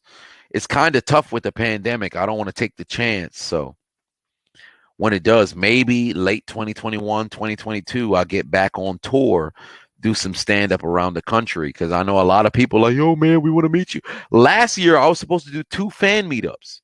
This year, I want to do 2 fan meetups. But if the pandemic, it's tough, I'll just go to a different city. Like, I'm in New York City. I have a lot of followers in New York. I'll do a fan meetup. Like, yo, I'm going to be at this venue. Come through. We chilling. I don't want to do the whole, yo, we going to do a meet and greet. Yo, pay $30. You can meet me and take a photo. No, fuck that. It's going to be free. Y'all follow me. Pull the fuck up. We chilling for like 8 hours. It's going to start from 2 p.m. until whatever the fuck time we get done. And we going to chill all night. I dropped my phone. So, you know, that's what I had in mind, you know. I go to LA. I go to New Orleans. Well, I went to New Orleans, but go to LA again and just fucking meet the people who fuck with me and just chill, man.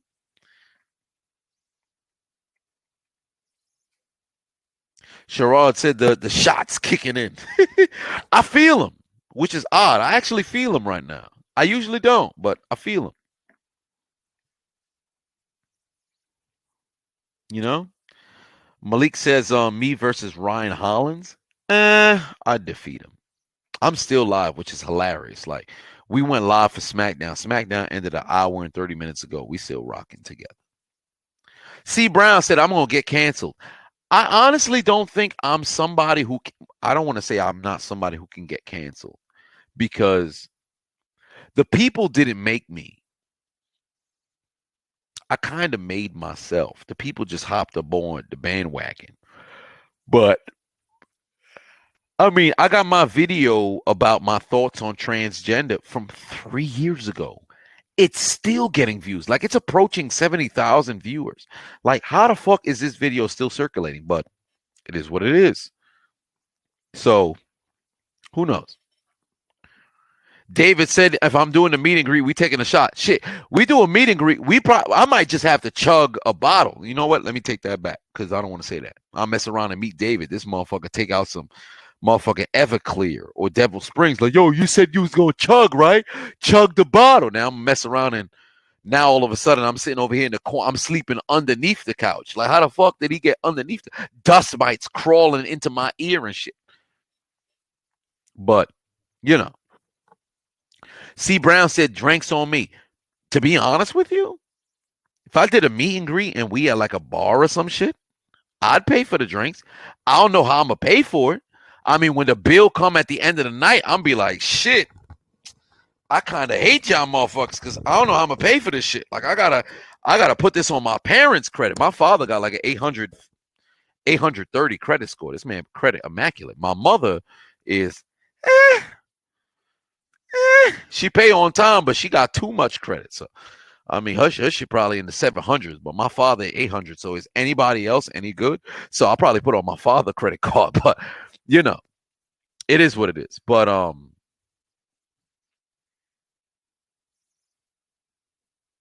I just try, you know, I want to bring back the old, like I have to make a video on B. Simone. Like right now, I want to make the videos in real time because I kind of wait for everything to blow over because I don't like following trends.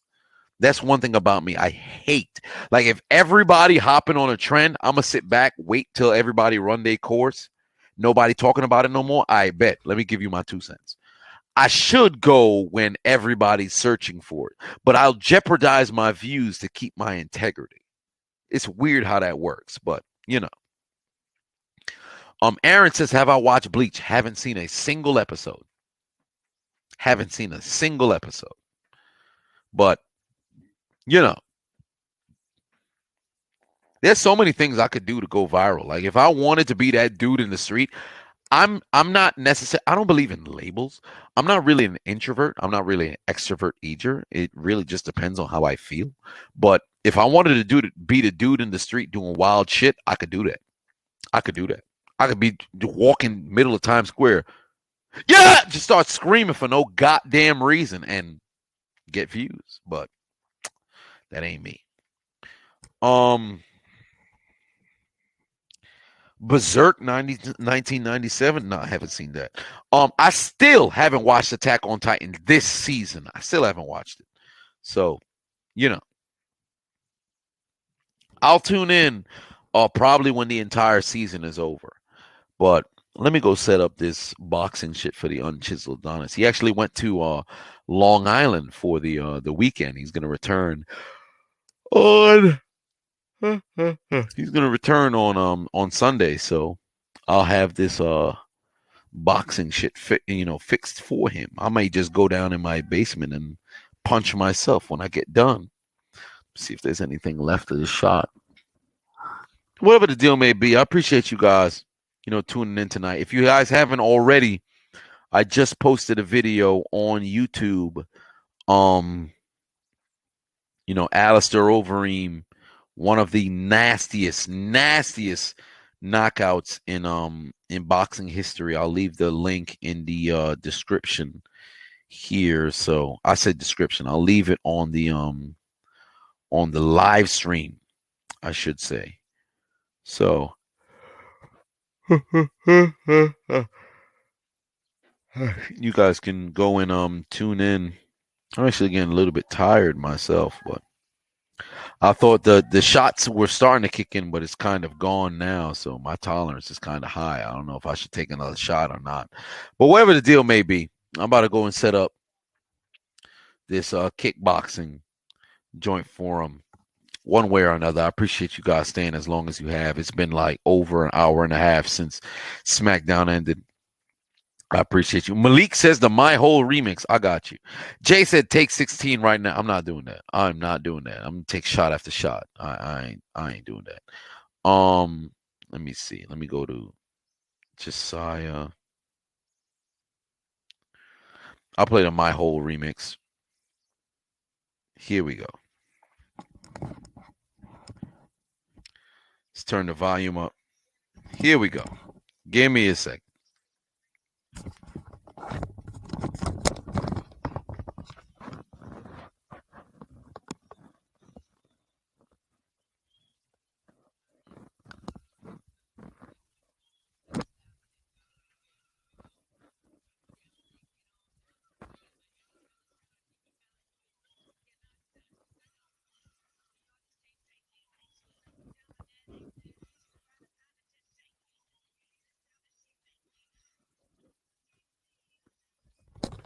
Run it back.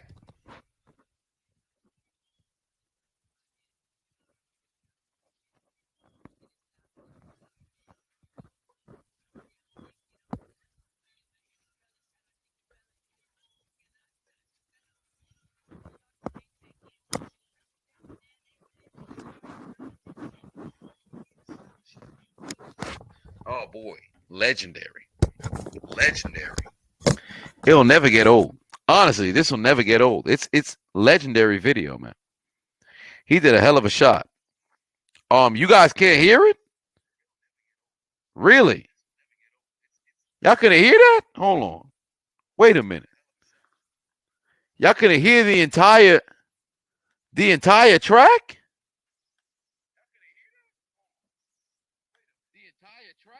Hold on. There's no way I didn't hear that. Nothing? Golly. How the fuck? Hold on. Why was it so low? Hold on. Wait a minute. Hold on. Wait a minute. Let's try this again. Hold on.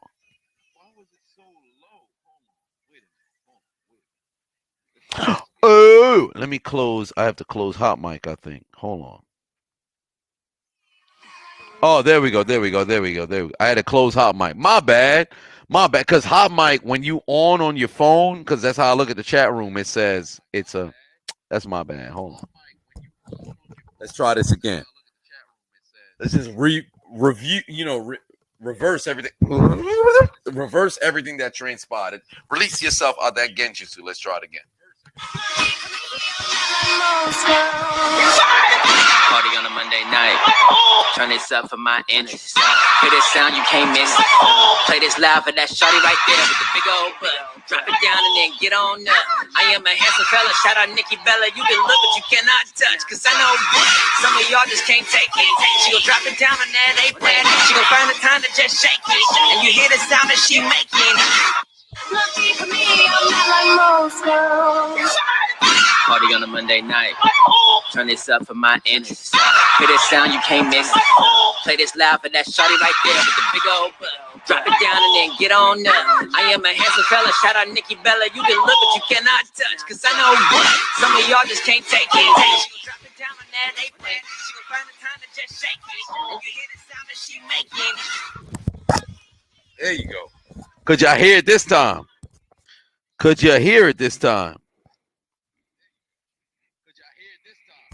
Ooh, the cushion done fell off the damn mic. Oh, here we are. My bad, dog. Here the whole time I'm sitting there like, God damn, why I couldn't hear what had transpired. That's my bad. But there you go.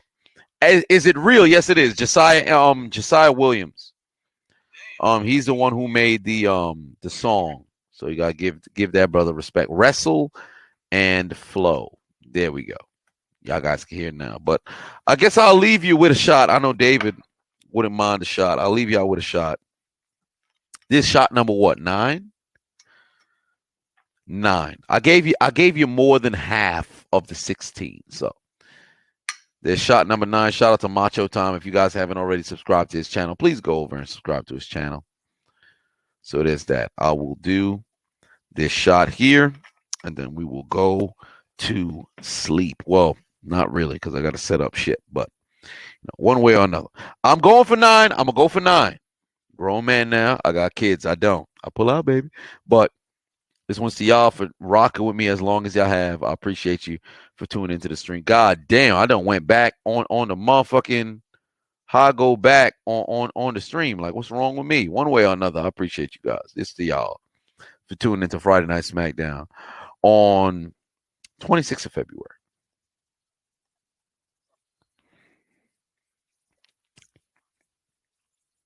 There you go. I have been your host of the stream, the diligent, vigilant, meticulous, sagacious, conscientious, analytical, methodical individual, the Chiseled Adonis. I appreciate you guys for rocking as long as you have. Y'all have yourselves a very good night. This Peyton said Acting like I didn't go live for 7 hours because everyone was stream one. Shit, did I go live for 7 hours? Oh, I did do that one time, right? Went live for like 7 hours, didn't I? That was wild, man. We was up until what, 4 a.m., 3 a.m.? That was crazy, wasn't it? God damn. I got to bring some bots into the Discord. I got to figure that out. That's a conversation for a different time. Are we going live for Raw? Yes, we are, Jeffrey. We are going live for Raw. Smackdown. Low-key want to go live tomorrow for no goddamn reason. Like, for no reason. But debating on how things should play out. We'll see. But we're gonna go live one way or another. If you guys haven't already, make sure you go and check out my my video on Alistair Overeem. So I just posted a post there. So go and check that out. But also we are subscribing to Macho Time. I'm gonna leave the link once again in the comment section. Go and subscribe over to Macho Time's, YouTube channel. Right now, he started out tonight with 12. He is currently at 34. We've doubled the number. Let's see if we can, triple the number as well. But I appreciate you guys for tuning in to the stream. I have been your host, once again, the diligent, vigilant, meticulous, sagacious, conscientious, analytical, methodical individual, the Chiseled Adonis. I am going live for Fastlane as well. But y'all have yourselves a good night.